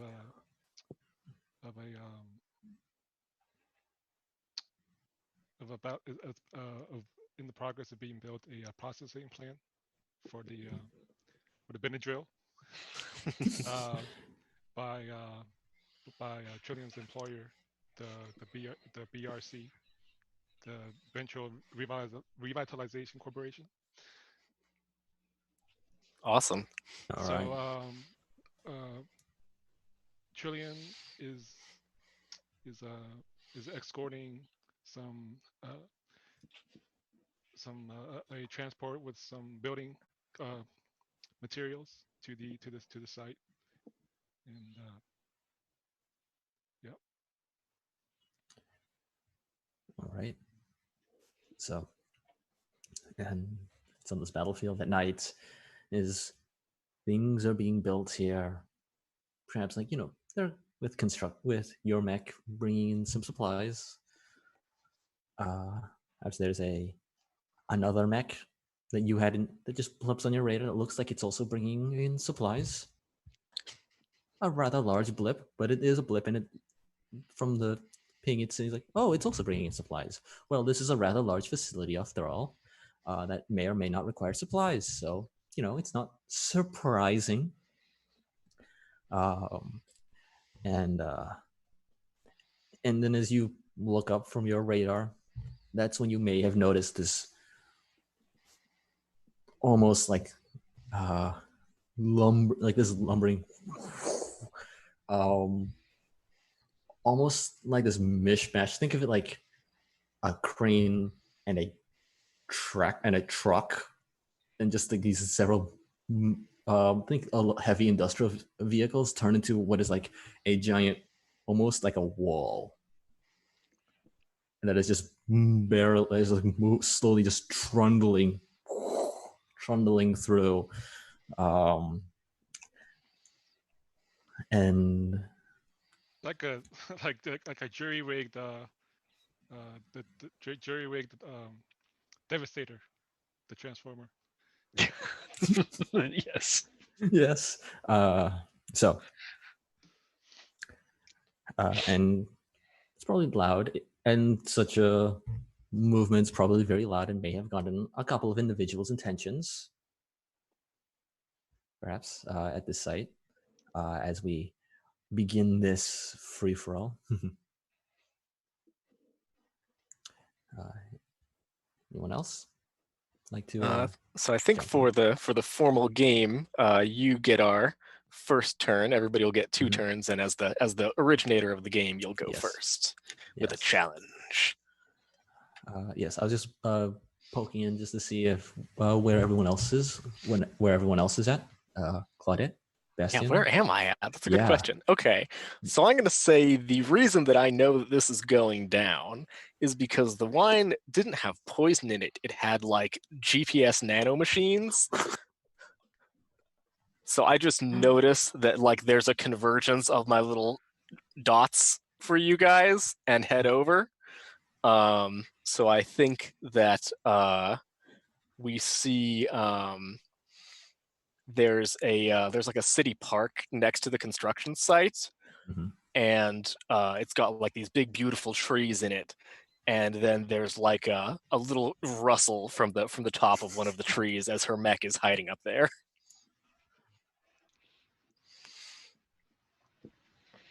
Nice. I think Bastion like probably shows up late. His mech comes in like from the darkness, like with a big dust of cloud behind it as he's like rolling in on these tiny little wheels on his feet.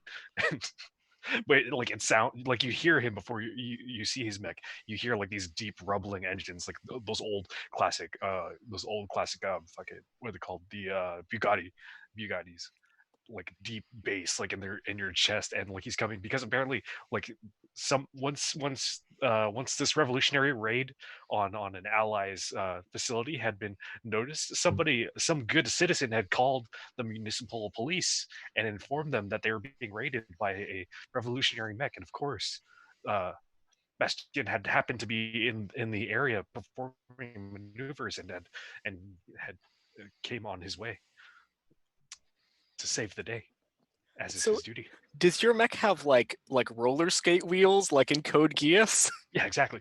That rules. Yeah. Wonderful. All right. So, As the start, People as don't run. what's that? Oh, sorry. So as we begin, as Kanala is driving up, riding in their massive wall tank of a mech, coming into this half-constructed facility, seeing this other mech, seeing this headless mech, just sort of begins, probably maybe catching them, hopefully catching them a touch from a bit of a distance further away than you might have thought. Just raises up this massive, almost unfolding, looks like a big cannon of some sort. Yes. And it just begins to, like, with a bit of a claw grip at the end, and it just, as it points towards Trillian, your mech, from this distance, despite I have a clear shots at either your reactor core, slicing off a comms antenna, unhinging a knee, or putting out an eye. As I launch, as I essentially activate the jury rig of my tractor beam as I activate it, to essentially yank and rip something off of your mech. Do I succeed? Do you avoid this blast of energy? And if you do, how?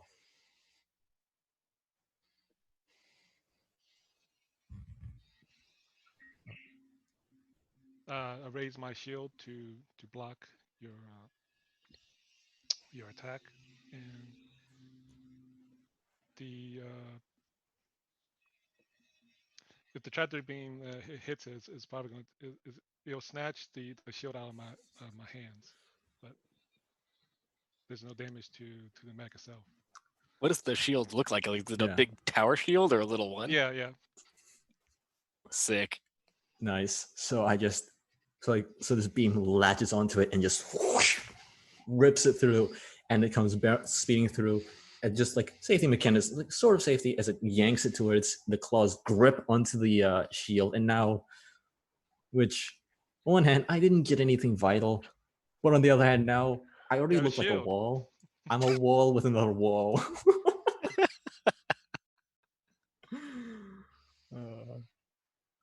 Oh, There's what's just- that game? What's that game where, like, it's like a Japanese game where you roll around, and as you roll over stuff, it just attaches to you? Katamari damage. That's Yes, you're just gonna Katamari this fight. All will be one.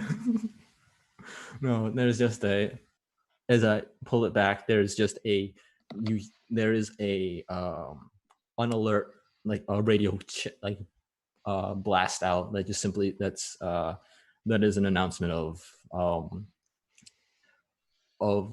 vacate the premises, and nobody needs to be injured.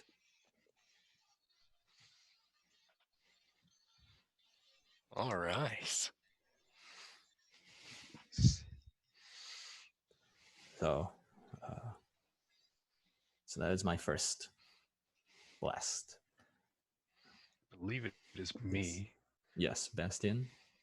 So Bastion, the cavalry, has arrived, and he's rolling in, and he is going to, let me see, what is he going to do? What is he going to do?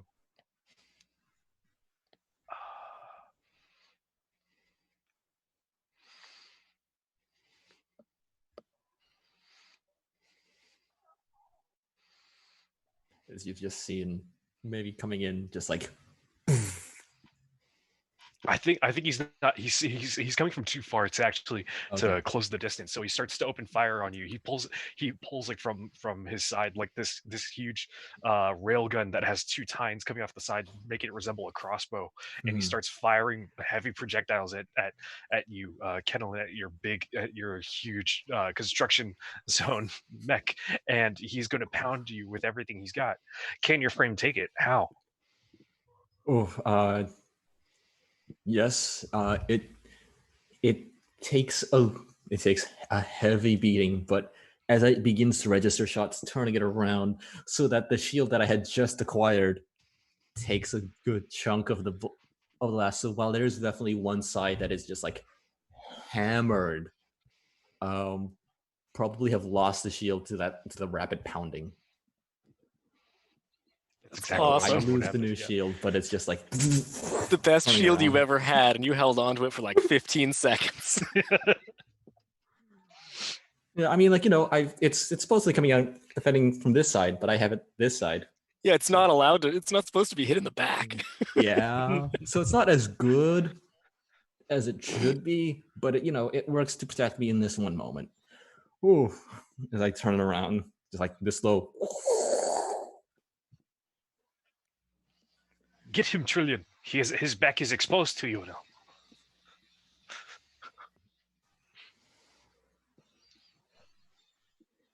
It's my turn. Yes. So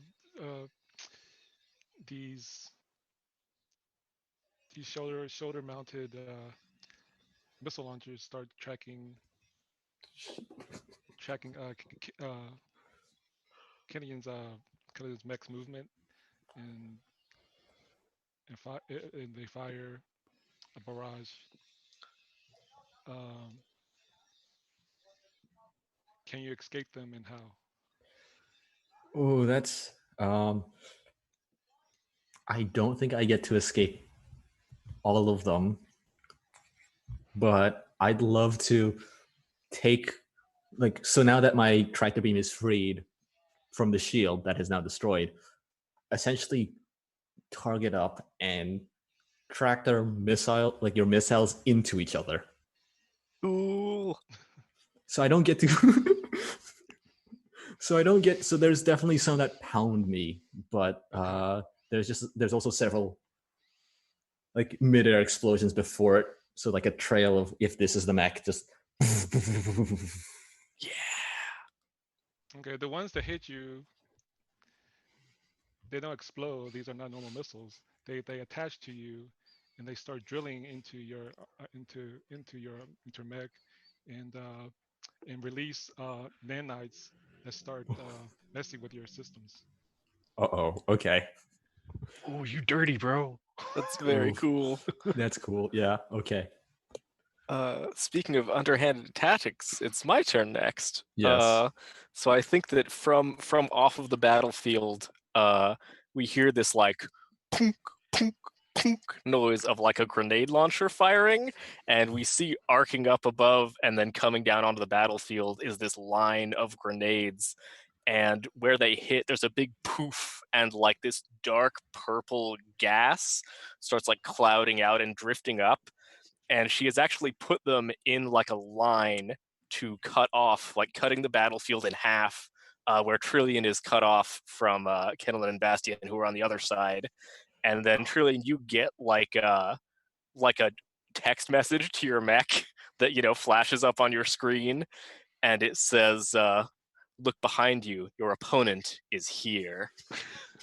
Oh. Okay. Okay. Okay. I think in terms of what that is in an actual challenge, yeah, I think I rush you. I'm faster than you'd believe. Can you react in time and get away? And how? So you hear, after this very polite announcement, the rapid footsteps of a fast-moving mobile frame behind you, and then you see from out of the tree line, her frame is running. It's got sort of the more Evangelion-like, very elegant proportions, with a sort of purple shading into black gradient on the like very glossy metal, and then there are like very bone white accents. Like the head is just this like featureless, sort of swept back looking, almost looks like a bone orb, and she's carrying like a long, elegant sword that also is sort of bone looking and like has this very, recurve shape to it. That I am pointing at you and running really fast. So are you able to get out of the way, and how? Bro, get out of there.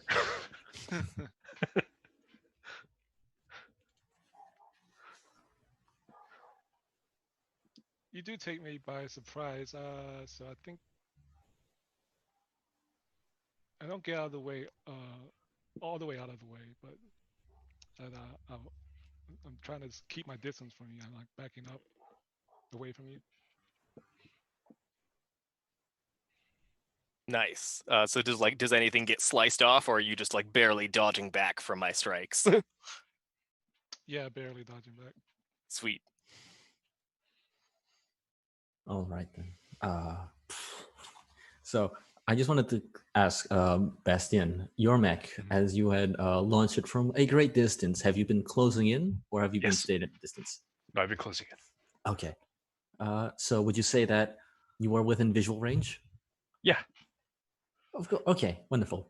So, as I take note, as I'm just like stumbling, like running through all the systems, trying to purge whatever nanites are starting to invade the systems, noting that, then being surprised by the wall of smoke, looking around, seeing like where it's not obstructed your direction, because this building, it's a frame and it's still being built. There's just going to be a swivel as one cannon, my tractor beam locks onto the building, parts of the building or the frame, wrenches it towards me, turns it in your direction. I activate the repulsion and then basically just firing bits of the scaffolding, bits of the metal, bits of this building, of this refinery factory at you, as I am pounding you with everything I've got. As this giant wall is also trying to get closer, but it's just like yank, chuck, yank, chuck. Can your frame take it? How? I think it barely does. I think it's like it's trying to dodge, it's bobbing and weaving it because it's fast, but it's a lot coming at it. So it's moving out of the way of these big chunks. But Bastien's mech, it does lose like it loses like a whole arm, and like it caves open like the chest piece, and like you can almost you get like a big crack into the cockpit in the chest and things, and then like it hits one of the knees, and like he's like swerving a bit, and he's doing real bad because that's a lot. And he's not a speed mech. He's like a sort of a medium mech, but he is able to take it. Okay. He is trained well enough to sort of strategically he calculates which hits he can take and which ones he can't afford to take. Right. Avoid the building. Yeah. All right. Take the rebar, not the whole steel beams. Yeah. I believe that. Then it's now back to you. Oh man.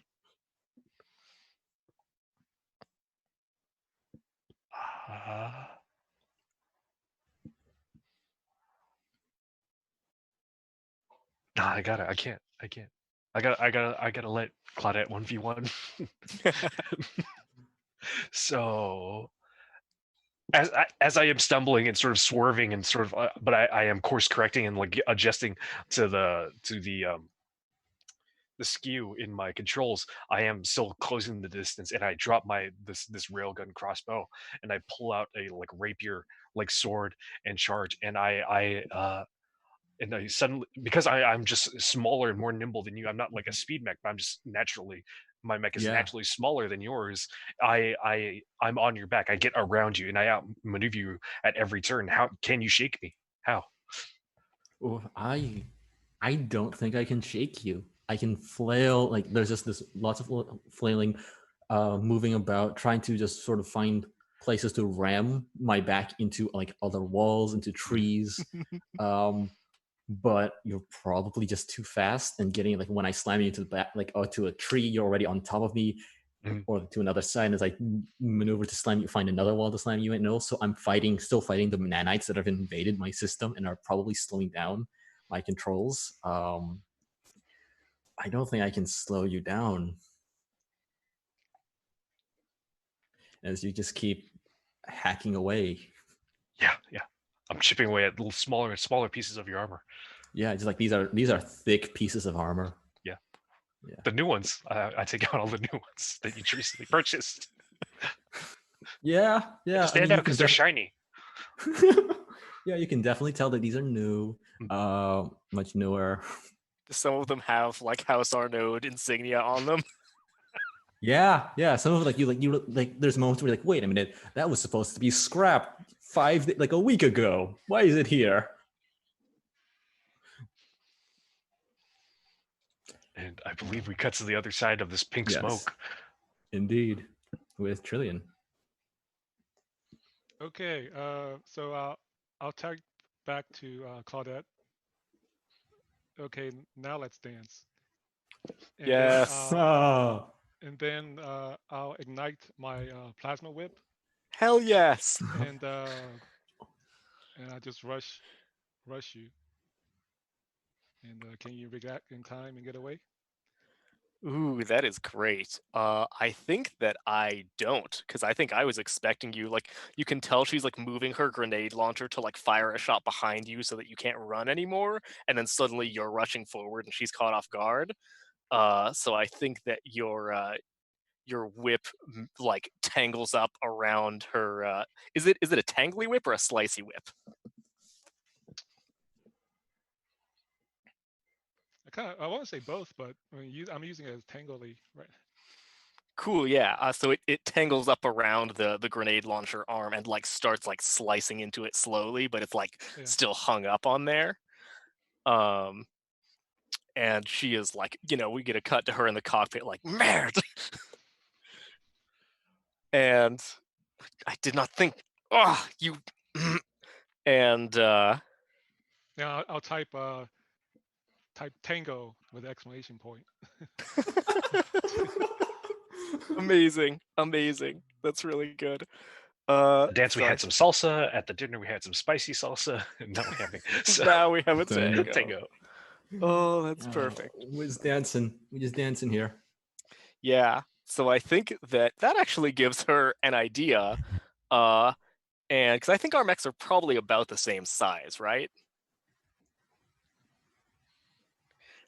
So I think that she as we're sort of zipping up towards each other, then like suddenly and very agilely just like cuts to the side and starts rotating around you and is trying to use the whip being caught on her arm to like pull it around and get you wrapped up with your own whip. And I think that she's even holding onto it with the other hand, the sword hand of her mech, so it's like slowly cutting into the fingers as she's doing that. So are you wrapped up or do you escape?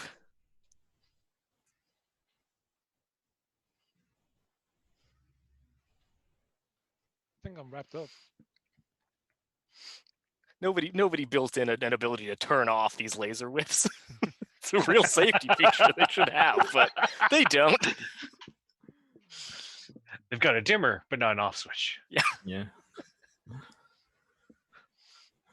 Nice. And you get a message from her that says, "Oh, I didn't know how hard I was going to lean into this theme, but it seems like you're caught in my web."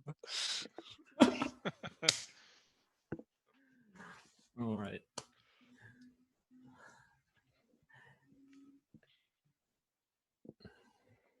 All right. So, as you are just just going back to me a little bit with Bastin, with your mech just scurrying all over mine. Mine being a much more hardier mech, but still thinking chip bits in there.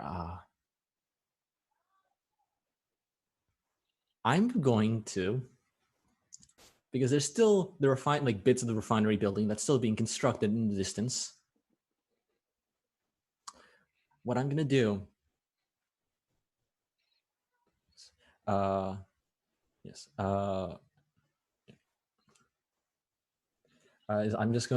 I'm going to take my mech and I'm going to run it into the building and have it collapse on top of me, because I believe my mech can take it. Can you?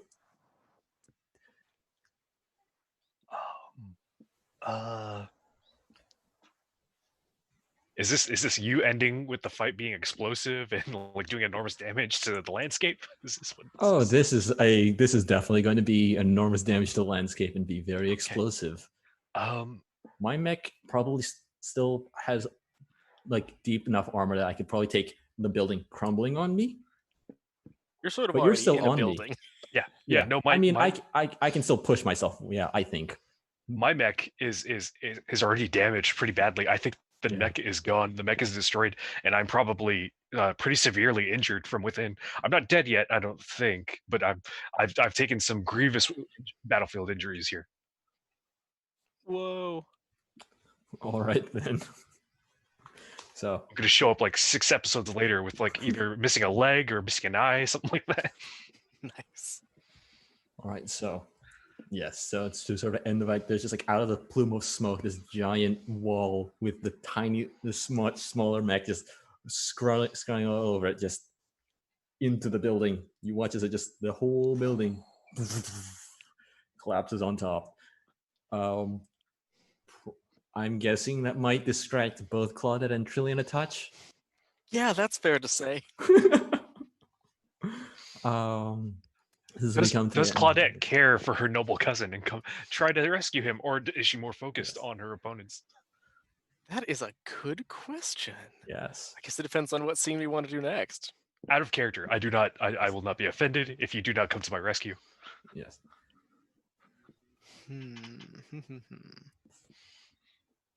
I don't think I get to choose a game for a little bit, so maybe we'll Trillian. leave that in doubt until then, or until one of us does. So, but yes, so as we sort of like to wrap up this explosive battle, I guess coming down to what are we all at? Just to remind, do we have unfinished business, a grudge, maybe a tactical objective? Yes, and yes. Yes. So. Yeah, I think I'm at least the last shot we see is me finishing wrapping up Trillian in his own laser whip and like moving menacingly towards him with like my hand with a couple of fingers left reaching out.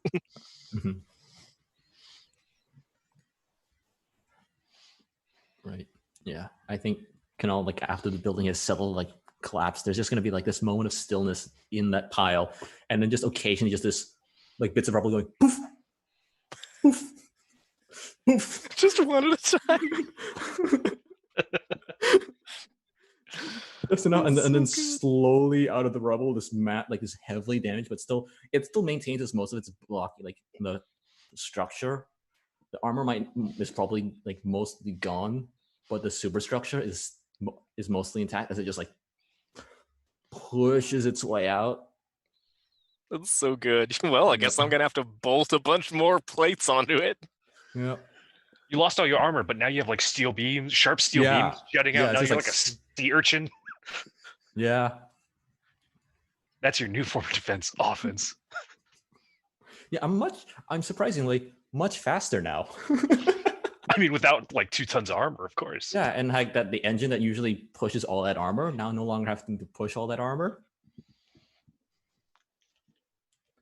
It's like a surprisingly big scaffolding piece that's just like grunt like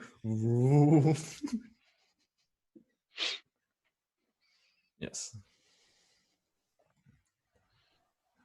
And probably like the camera's like on the rubble in the nighttime, and it does a quick cut to like the same picture but in daytime with like all these rescue crews and like construction crews like lifting up rubble, and then we get like one random unnamed extra set extra yells like, "Oh, we found a body," and then it cuts to credits. And then we get to the next episode. So and Trillian, anything you'd like to add for the end of this little free-for-all battle from your end?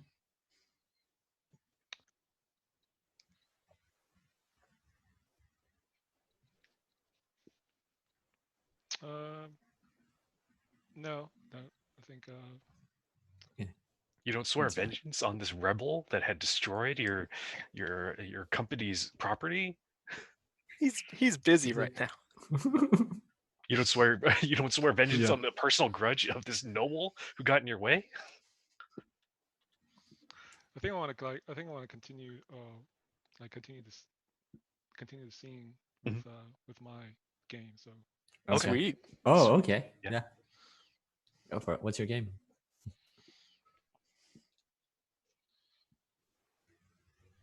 Murder.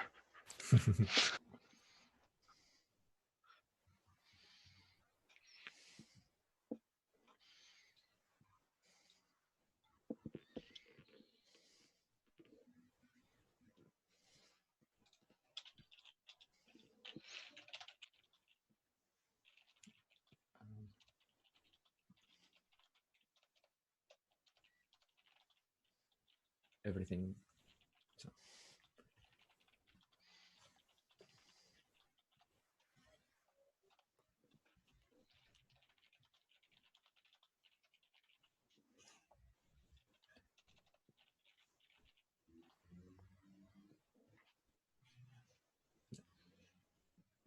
eating sword to sword. So it's Sword to sword. So as we're as Claudette and Trillian are continuing this fight. Sweet. Yeah, that's I believe that's just on the next page.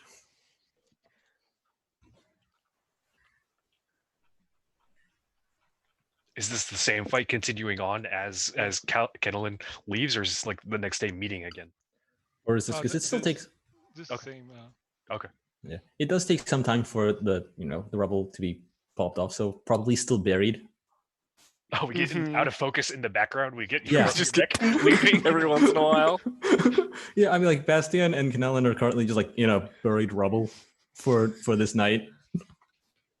Yeah, so like the camera pans over through the through the smoke and to Claudette and Julian. Sick. Fuck yes. Okay, yeah. We are both somewhat the worse for wear. Yeah. So I guess we already know what we noticed about each other and what we've heard. Right. And even though you two aren't in the scene, you can still ask for details about the location and circumstances as usual, of course.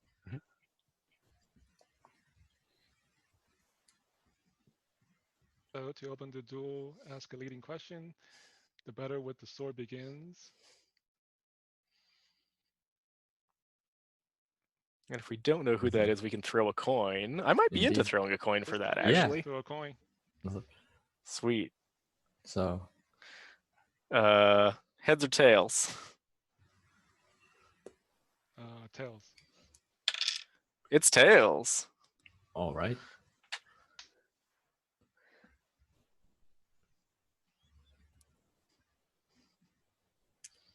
So Okay. So we'll take turn asking leading questions back and forth, and at any time after the third leading question, either of us can choose to ask a closing question instead. Notably, the way the duel ends, though, is we just keep asking questions until an answer ends the duel. That could be a leading question or a closing question, depending on how we interpret it.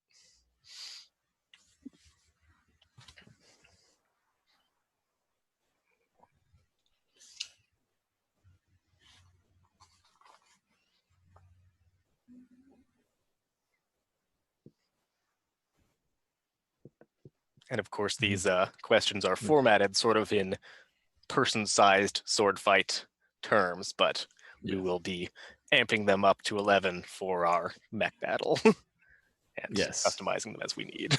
The phrasing of some of these questions is just this choice. Yes. So good. It's so so evocative. Is the Indeed. word for it.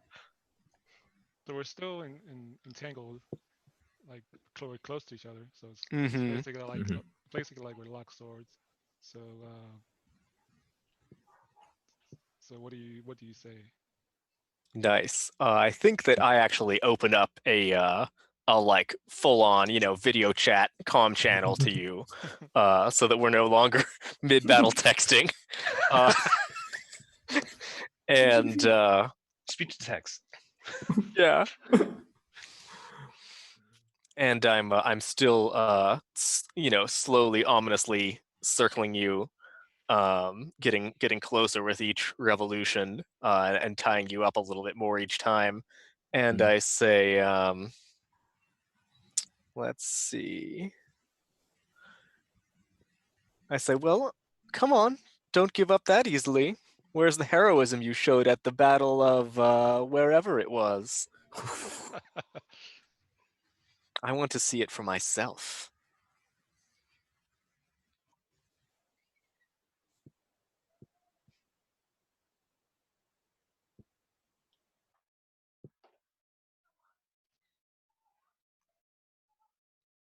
And you can banter back without using up your turn, too, if you would like.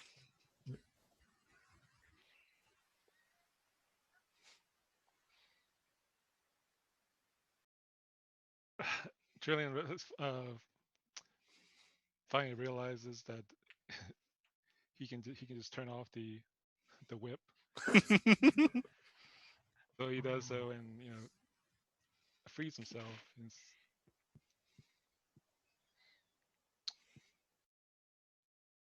All right, get ready. I will show you. Yes. All right.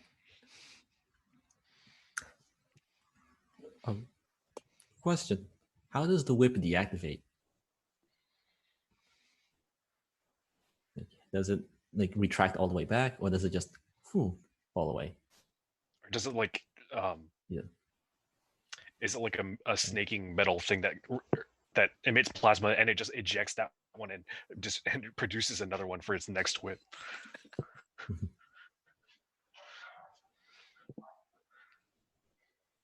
I think it's like it does have metal, but then it also retracts. It's like a tape measure. Yeah. Exactly. Oh, Claudette's fucked then. Oh yeah. You ever been hit by a tape measure? That shit's no joke. And it's wrapped around your mech's arm. That's gonna get slapped over and over and over again. Oh yeah, definitely. That's cool. So over to my turn. I think that I'm gonna say, so your whip was coiled all around my grenade launcher arm. So I think what happens as it slices through is that it like retracts and slices more and just cuts it apart, but all the grenades explode. So I'm going to count that as I launch a sustained attack with my weight behind it. Do you give ground readily or grudgingly as a just big old cloud of purple smoke billows out in all directions?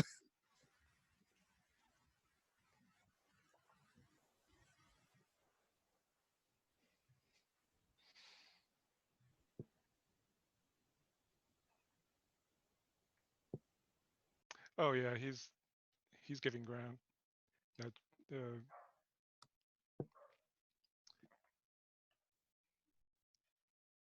the mech sort of falls back a bit and onto one knee. Nice.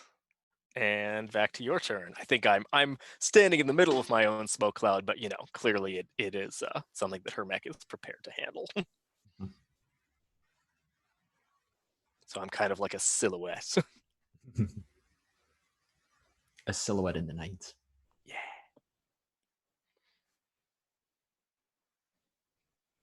The full moon comes out from behind a cloud.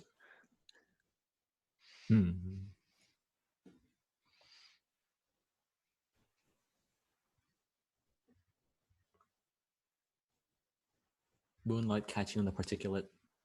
Ooh, yeah. It's very expensive VFX shot. Yeah. We can't actually afford too many more of these. It's like when you have a samurai duel and there's one of those bamboo deer scare things going, but instead it's I'll get up and just lunge into the smoke. Dang nice. Oh, okay.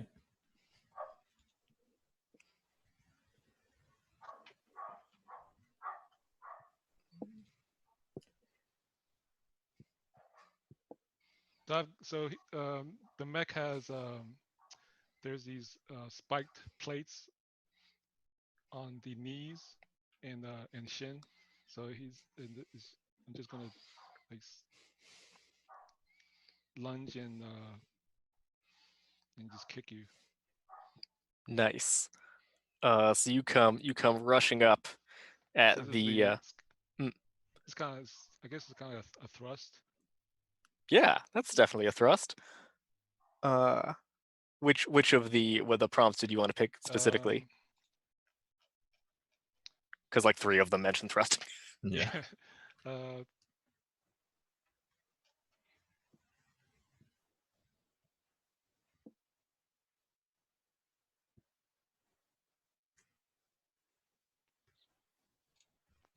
Yeah, first perilously close to your face. Do you? Oh no, that's not it. Yeah, that one's the other way around. Yeah, that's Yeah, the one. Which is fun that there's sort of a mix of things you do to them and things they do to you. Yeah. First thing, you barely turn, a fraction slower, and you be cut through. Does it exhilarate you or chill you? Nice. So I think what this looks like is as you are going up, your knee just goes right through the head of the shadowy, indistinct shape that you saw earlier, but it was a hologram of her mech. We see this like in super slow motion as it just like puffs apart as you go through it, but she didn't expect you were going to charge up really fast like that. So her actual mech is like 3 feet away. So we get this shot, like, looking over to the side as you just smash through that, and she's like, whoa. And I think for the first time, a note of like genuine respect comes into her voice as she says, "Well, Lieutenant Sankur, you are a surprising man." And let's see here.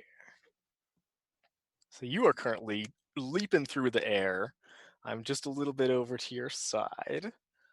So let's say I touch you, cutting you along the rib or across the arm. Do you withdraw or do you rejoin the fight? So I think as you are leaping by, her sword manages to lash out and catch you a little bit as you go by.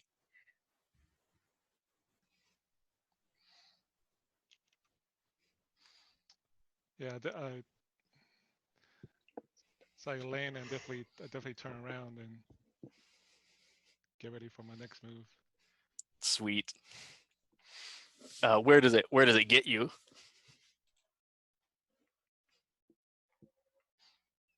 Oh, it's definitely on the back of Okay, yeah. You cut me on the you cut me across where my head should be, but you slice There's off no head. right. But you slice off one of the shoulder missile launchers. Oh, sick. Oh, okay. I have a Over question. to you. Oh yeah. Did either of or since Trillian, since you were posted here to for or since you were coming here with escorting a convoy, and Claudette, since you sort of knew that Kenelin was coming, did either of you have subordinates with you in their own mechs? Are they surrounding this cloud of smoke, or have they like charged in? Or are they fighting each other in the background? What's like, or did you both come alone? That's up to you, I think. Yeah, my units would have been with me, and their mechs aren't as big as mine. Cool. They Maybe have there's a couple of Claudettes are like hiding back in the forest like she was in the park. So every once in a while we see one of the other mechs try to move forward, and there's like a crack of a sniper shot as they're being like held back. Sweet. And there are probably a couple from of my friends, probably who have been planning. You know, I am the shield, and they would just come in around darting. Right. Expect so there's just like a handful of them. A pair of them are just like, I'm looking at my list of names who I think should be there. Leaning around corners, like, what is going on over there? Yeah, and they're just like looking. They're trying to figure out, okay, do we get in now? Do we try and grab can I out of there now, or do we want to wait a little bit? And then they just hear the sniper fire, like, you know what, we're just gonna like, Do we grab the convoy and run, or yeah, like, so yeah, I think they're like maybe like hunkering down a little bit. They're definitely in much smaller mechs, probably a lot lighter, a lot faster, but like barely any actual armor plates, probably just enough to protect from the weather. Cool. Let's see. Was it my go or yours? That was Third yeah, one. it was Trillions. Trillions go. I have it. Yeah. I have it written down. Yeah. Sweet. This will be my third question. And as you will recall, we can pick from closing questions now, but we don't have to. Yeah. Okay.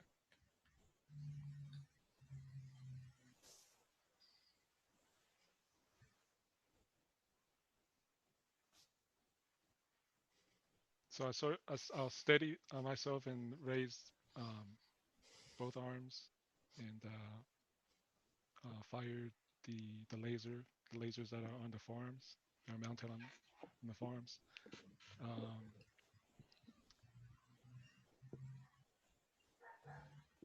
So this will be a sustained attack. Do you give ground readily or grudgingly? I think readily. She is not like a heavy armored mech or anything. Are these like pew pew pew lasers, or is it one continuous like freem? They're pew pew lasers.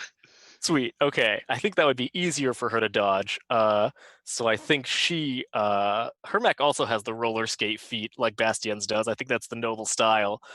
So she pushes off and is like doing that cool thing that that skaters do where they're like skating backwards, and she's like making lots of like rapid turns and moves.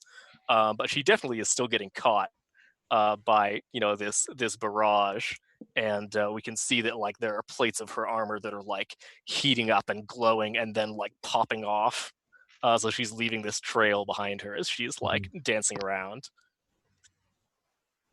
This is like that game Front Mission where the Mexican skate around. Yeah, totally like Front Mission. I love that game. So let's see here. I think that I have backed off, and then I say enough toying around. Let us end this like duelists. And I like line up with you and hold out not in that hand. That hand got blown off. So my left hand is the sword hand. Yeah. She's got her sword hand with its like several missing fingers and like whip scarring all over it. And she holds out her like very long, like almost a two-handed sword, long, elegant bone blade, and points it at you and then says, "On guard." And just like revs up and just spears right towards you as fast as she can go. So I pierce your side, but in so doing, leave myself open to a return stroke. Do you deliver it? I do. I just hit both arms into your chest and like point blank range. With the lasers? Yeah. That's awesome. That's super cool. Yeah. All right. Do we think that's the end of the duel, or should we keep going?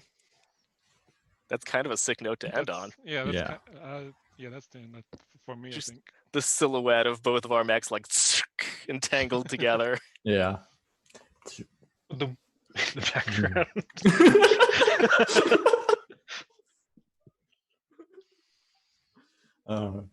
Awesome. Yeah. All right. Well, that was that. Everyone's got a game, right? Yeah, everyone's got a game. Nice. So, as we come back to it now that everyone's come in game, we can go with another game, but also we can bring up any unresolved questions, anything we would like to ask about to start to bring an end to it, or perhaps one quick one if anybody has one that they'd like to just boop in there. There's I no wanna set like ask- end game like in King Instead, right? Not as much, yeah. Okay, No, just want to check. no. The I end. want to ask if yeah. does who rescues Bastion? Like who comes along, or does anyone come along? Yeah, we and need to get a rescue we him? need to get a Okay, hurt comfort yeah. scene in here of somebody helping Bastion recover from his I wounds. think I will say he's helped by civilians. That's Yeah. what I want. well, I think what I will do at the very least is that I will at least just shove the rubble out from on top of Bastion's mech. That's not where I saw that one going. I shove my fist into the chest of the mech and just juice it like a rotten lemon. That's what I thought was coming. I mean, we're clearly not friends, but I'm not. But if Alan can avoid killing, like directly killing,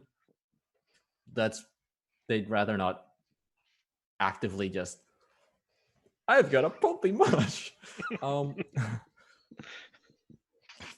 What they'll do is like they're just gonna they essentially just like move it all aside and just leave you there, like leave you fallen, leave you alone.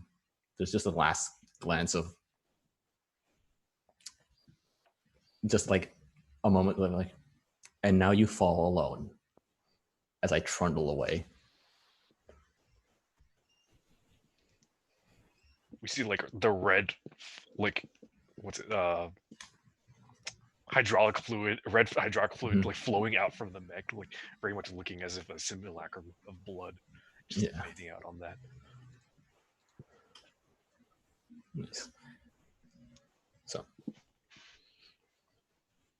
So another dance. So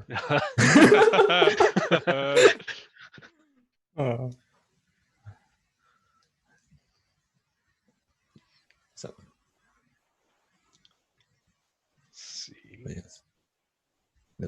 Let's all just take a moment to see if we want a little bit more to find. I believe we've got a little bit of time before we want to really wrap up, and that shouldn't really take too much time.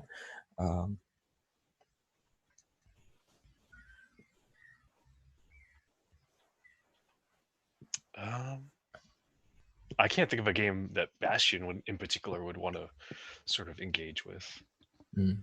He'd be happy to do some stuff with everybody, but I don't think he would like sort of initiate anything. Right. Trillion? Any thoughts? I'm just going around.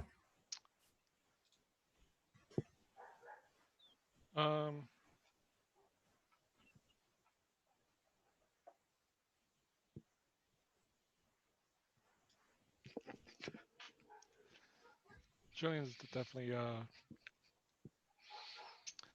has a respect for Claudette now. Oh, Claudette, I see. Okay. One who attacked you, not the one who helped defend your your installation. Nah. Okay. That's why rivals are better than allies. I mean, fair, true.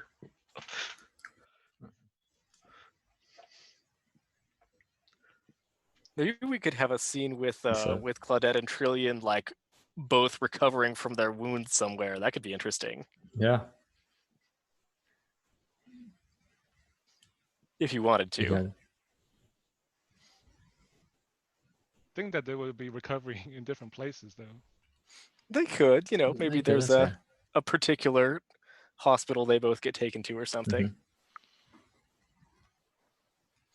I mean, corporate overlords would, of course, only provide the best healthcare for their soldiers, and of course, the nobles would demand the best healthcare. So, the same facility could be. It could happen.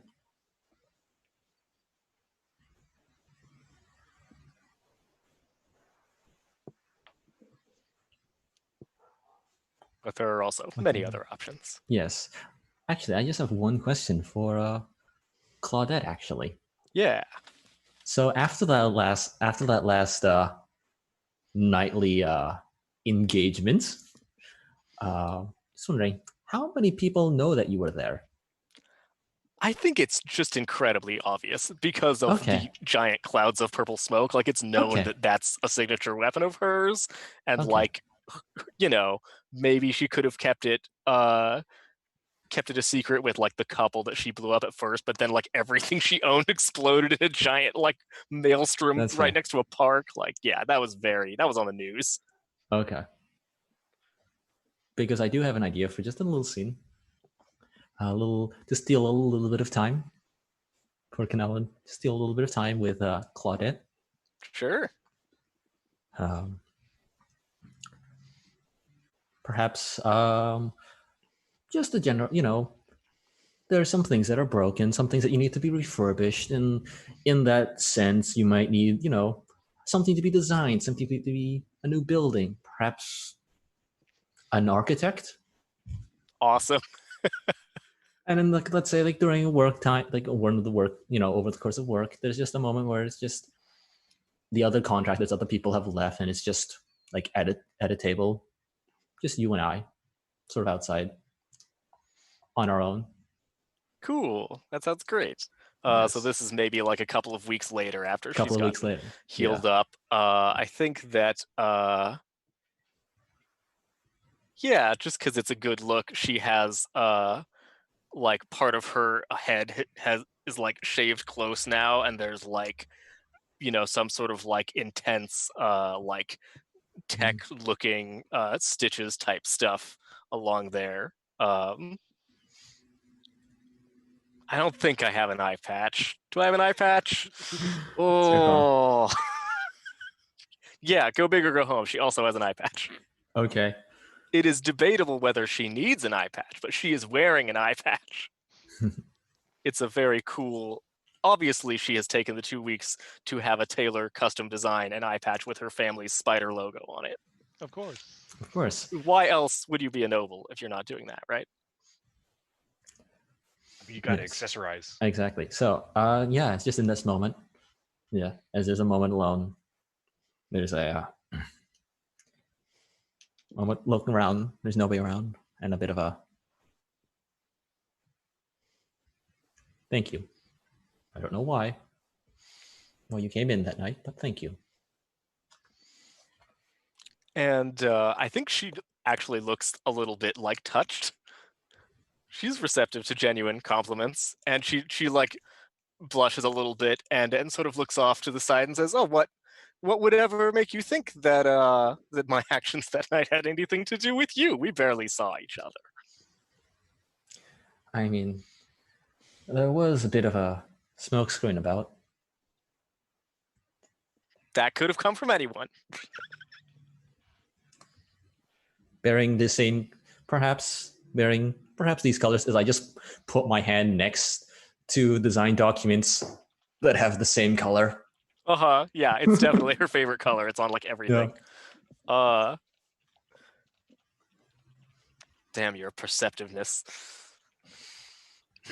Well, after all, it was right in front of me.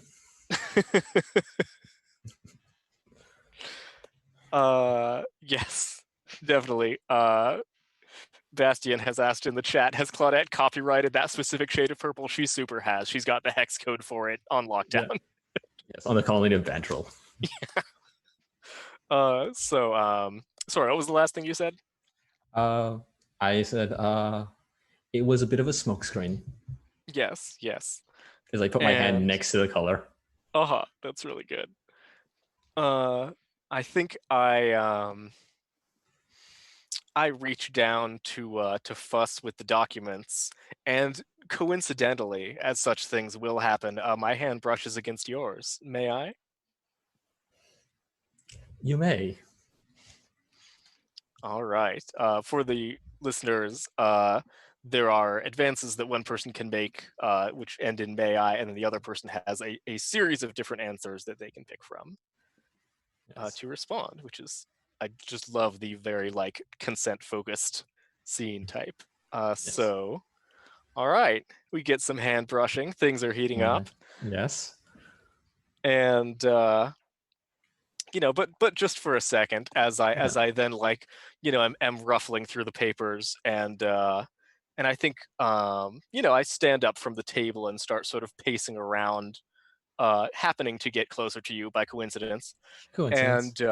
and then I sort of look over at part of the estate. Maybe they're constructing a new building there, Mhm. and she says, "So, what do you think for just there, the gazebo?" I just look at it. It's like, well, I think if it was a little bit more. I think, and just starts to describe like, if we rotated just ever so slightly in this direction, so that we get a little bit of the natural sunlight as it dances across their open garden here to accentuate everything that is already, like, to accentuate the plant life, to accentuate the nature that is already the architecture of it all, architecture of how the world is already laid before us. Oh, that's so sweet. Yeah, I think that she is very charmed by that, and says, "Well, it is very beautiful this time of year, and I didn't think that you would appreciate that, being raised in the city as you have been." Well, I mean, in the city, there's so much structure that you can find, so much beauty in the design, but also if you look out, it's everywhere. And it it is free for all of us to take in, to admire. It shouldn't be walled off. I think I take your meaning. And let's see. Or sorry, did you have a thing to say? No, not in the moment. Cool. I'm gonna say I loosen my clothing. May I? I think she's got a like a shrug around her shoulders, and she's going to like take it off and sort of like drape it onto the table. You may, but then I withdraw a little bit to a less charged distance. Perfect.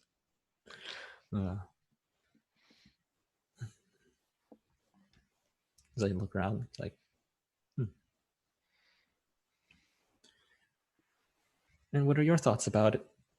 As you are the one who contracted me, and these are just simply my thoughts and the designs that were placed down. But what are your thoughts about how open it is?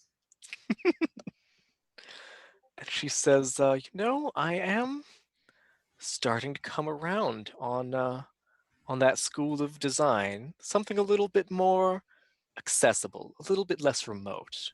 It is easy when one lives on such a large estate to become cut off from certain enjoyable parts of life that one doesn't usually see. I give a small smirk, like a smile, and I approach, and let's see here.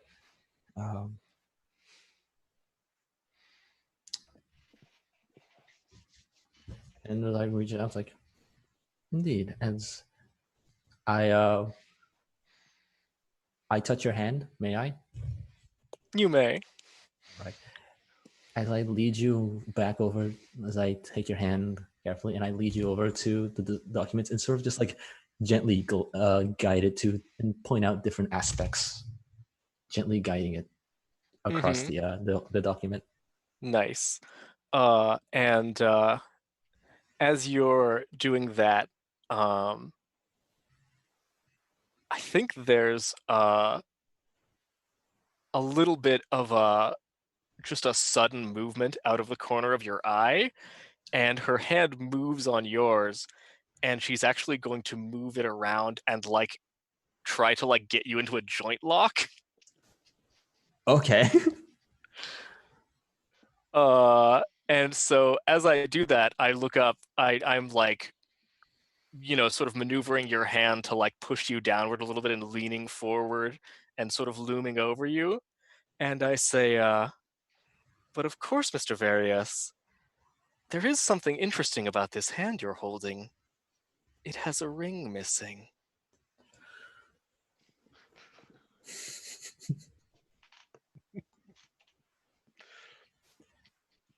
Oh, is that so? I wonder if I might have dropped it somewhere. You know I am legendary for my carelessness. Really? I thought it would be some of the others who are a bit more careless. Well, if it was not me, I can't imagine who it could have been. And she lets go of your hand. Yeah. There's a moment like, quick nod. It's like, okay. You know, I find that when one enters into business ventures with new business partners, it is always useful to make sure there is an atmosphere of mutual trust and appreciation, don't you think? That's true. It's true. If only there was some way for that trust to be verified.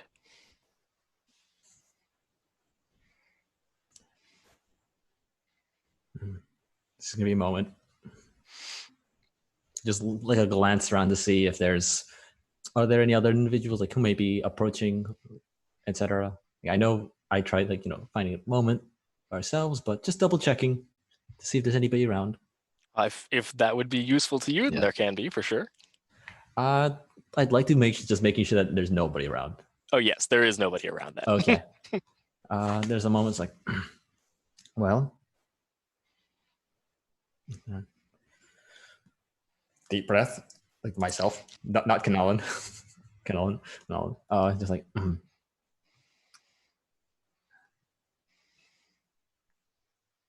I suppose I should, back when I had not quite known your intentions, here I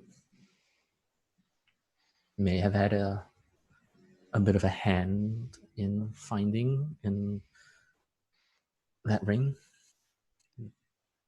Oh, well, what a joyous mystery to have resolved between us. I'm sure that we will be able to see it. Perhaps I can visit you next. And we can continue our discussion. Just that slow. Indeed. Yes. We feel like perhaps we have much to discuss. Indeed. And I think she's pretty forward. She might lean in, going for the kiss. Okay. May I?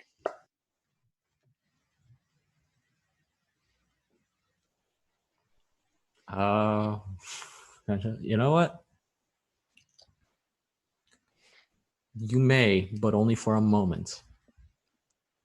Perfect.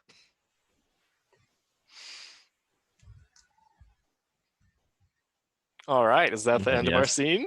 I think that's the end of a little bit of time that we stole together. There we go. As we now, I believe with time itself, come a little bit to, unless there's anything else anybody else would like to do quickly with a touch bit of time, or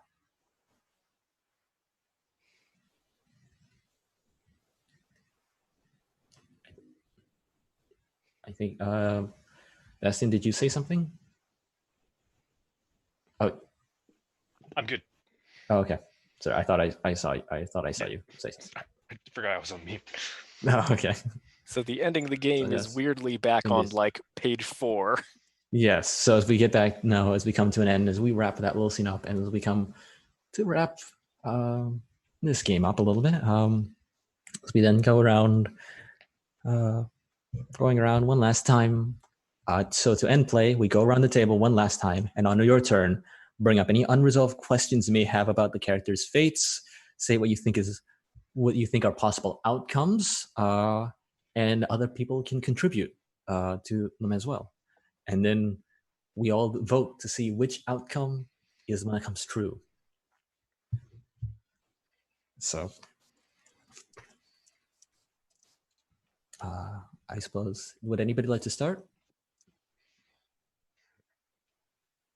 Yeah. Okay.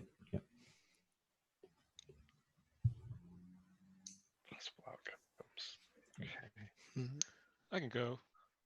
Mm-hmm. After Trillian recovers his injuries, he's going. He's going back to just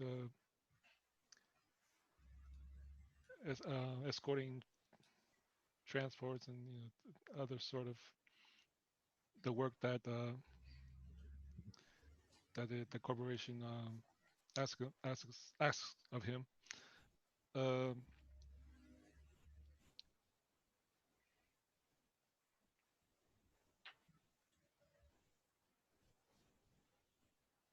during one escort mission, he does find a large explosive device hidden by the roadside, and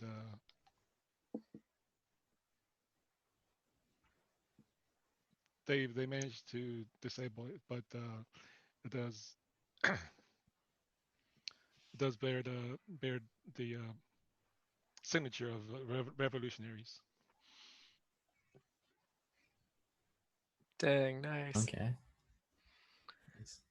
So I think for Claudette's little last vignette, we see that there is we look at like a map of her estates, and then it sort of zooms over from the nice forested part to like a part that is in the city a little bit more. And there's like a warehouse where there are a bunch of like little side bays that have like very revolutionary looking cobbled together mechs, and she is standing up on like a platform, sort of like gesturing and directing things, and there are people in her house livery who are like upgrading the other rebel mechs and like giving them better weapons and stuff. And then like we see them like putting a stencil on, and they like spray paint her house symbol onto the arm of one of the mechs, and we see her ring is glittering on her hand. Are you like Batwoman slash Catwoman? For sure.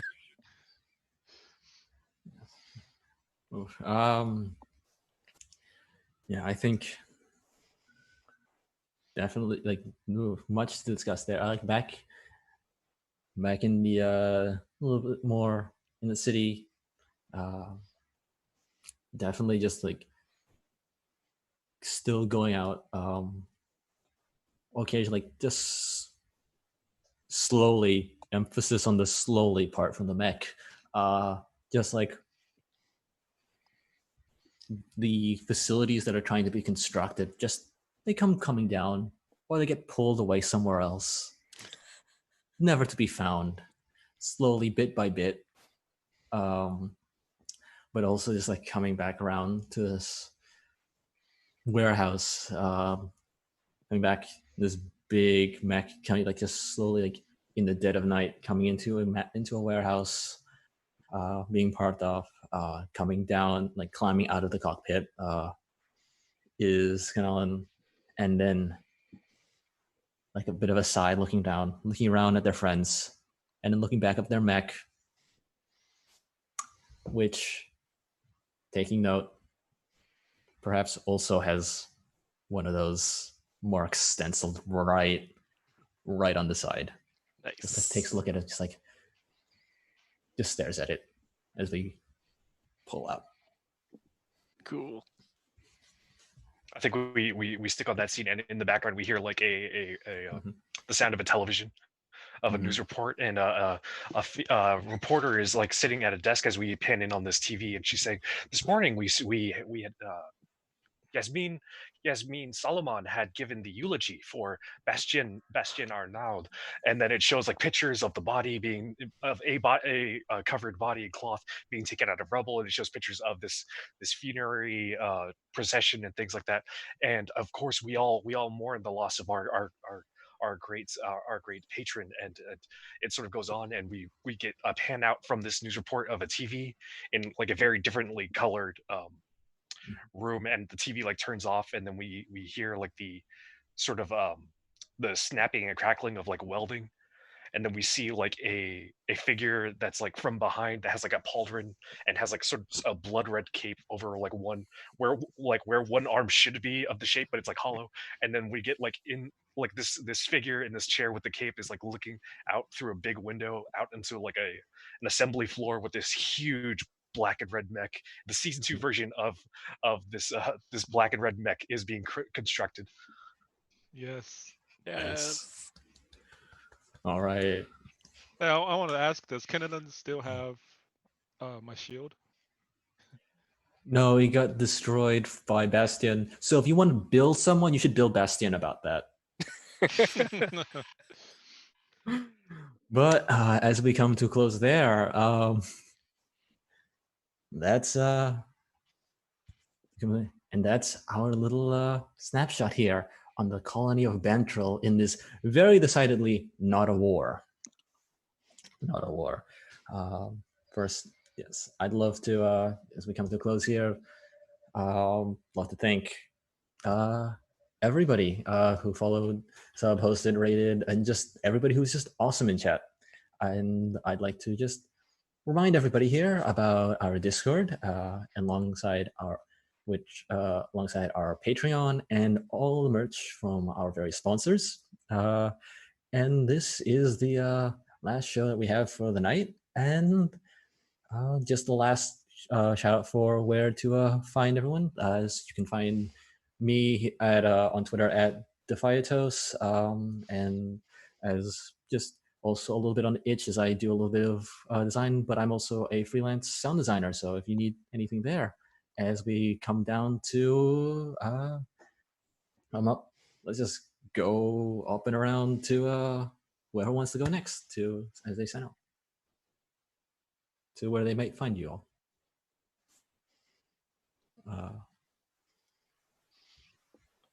Guessing in order, that's me. Yeah. My name is Kevin. I go by Knitnack on a lot of the socials, knit_knack, and I make games. I recently released a small game on Itch called Closed Fist for the Asian Martial Arts Jam, where it's a pretty simple and quick game where it replicates like sort of Street Fighter fights, and it's all about punching your friends in the face. And I also contributed an adventure for the Unbreakable Anthology, Volume 1. I wrote a small heist based on some Vietnamese mythology there, which is very interesting, and I love all the other adventures. All the other adventures are really good. Please check it out on Drive-Thru RPG right now. The print version just went available today, I believe. Right. I am Ting. You can find me hanging out in the Discord, and I'm on Twitter as the Ting 1000. And I'm Alex Guerrero. You can find me on Twitter at Zendaris or at zendaris.itch.io, which I have put in the chat so people can actually spell it. I have made actually a hack of this game because I've played this game so many times and I love it so much. Oh my god, I must have played it like 50 times. And then my only problem with it is that the mechs cannot kiss. So that was when I made Dragon Hearts, the game of people who can turn into dragons, and then the dragons can still kiss. So that's the important part. So check that out. I have community copies available for marginalized people or people who can't afford it right now. So feel free to just grab one and take a look at it and play with your friends. And as we sign off here, we're gonna raid Corey Hickson. So that's gonna be exciting. So please join us in for this raid, and we'll hope to see you more next time. So yeah, just a little bit more. Yeah, bye.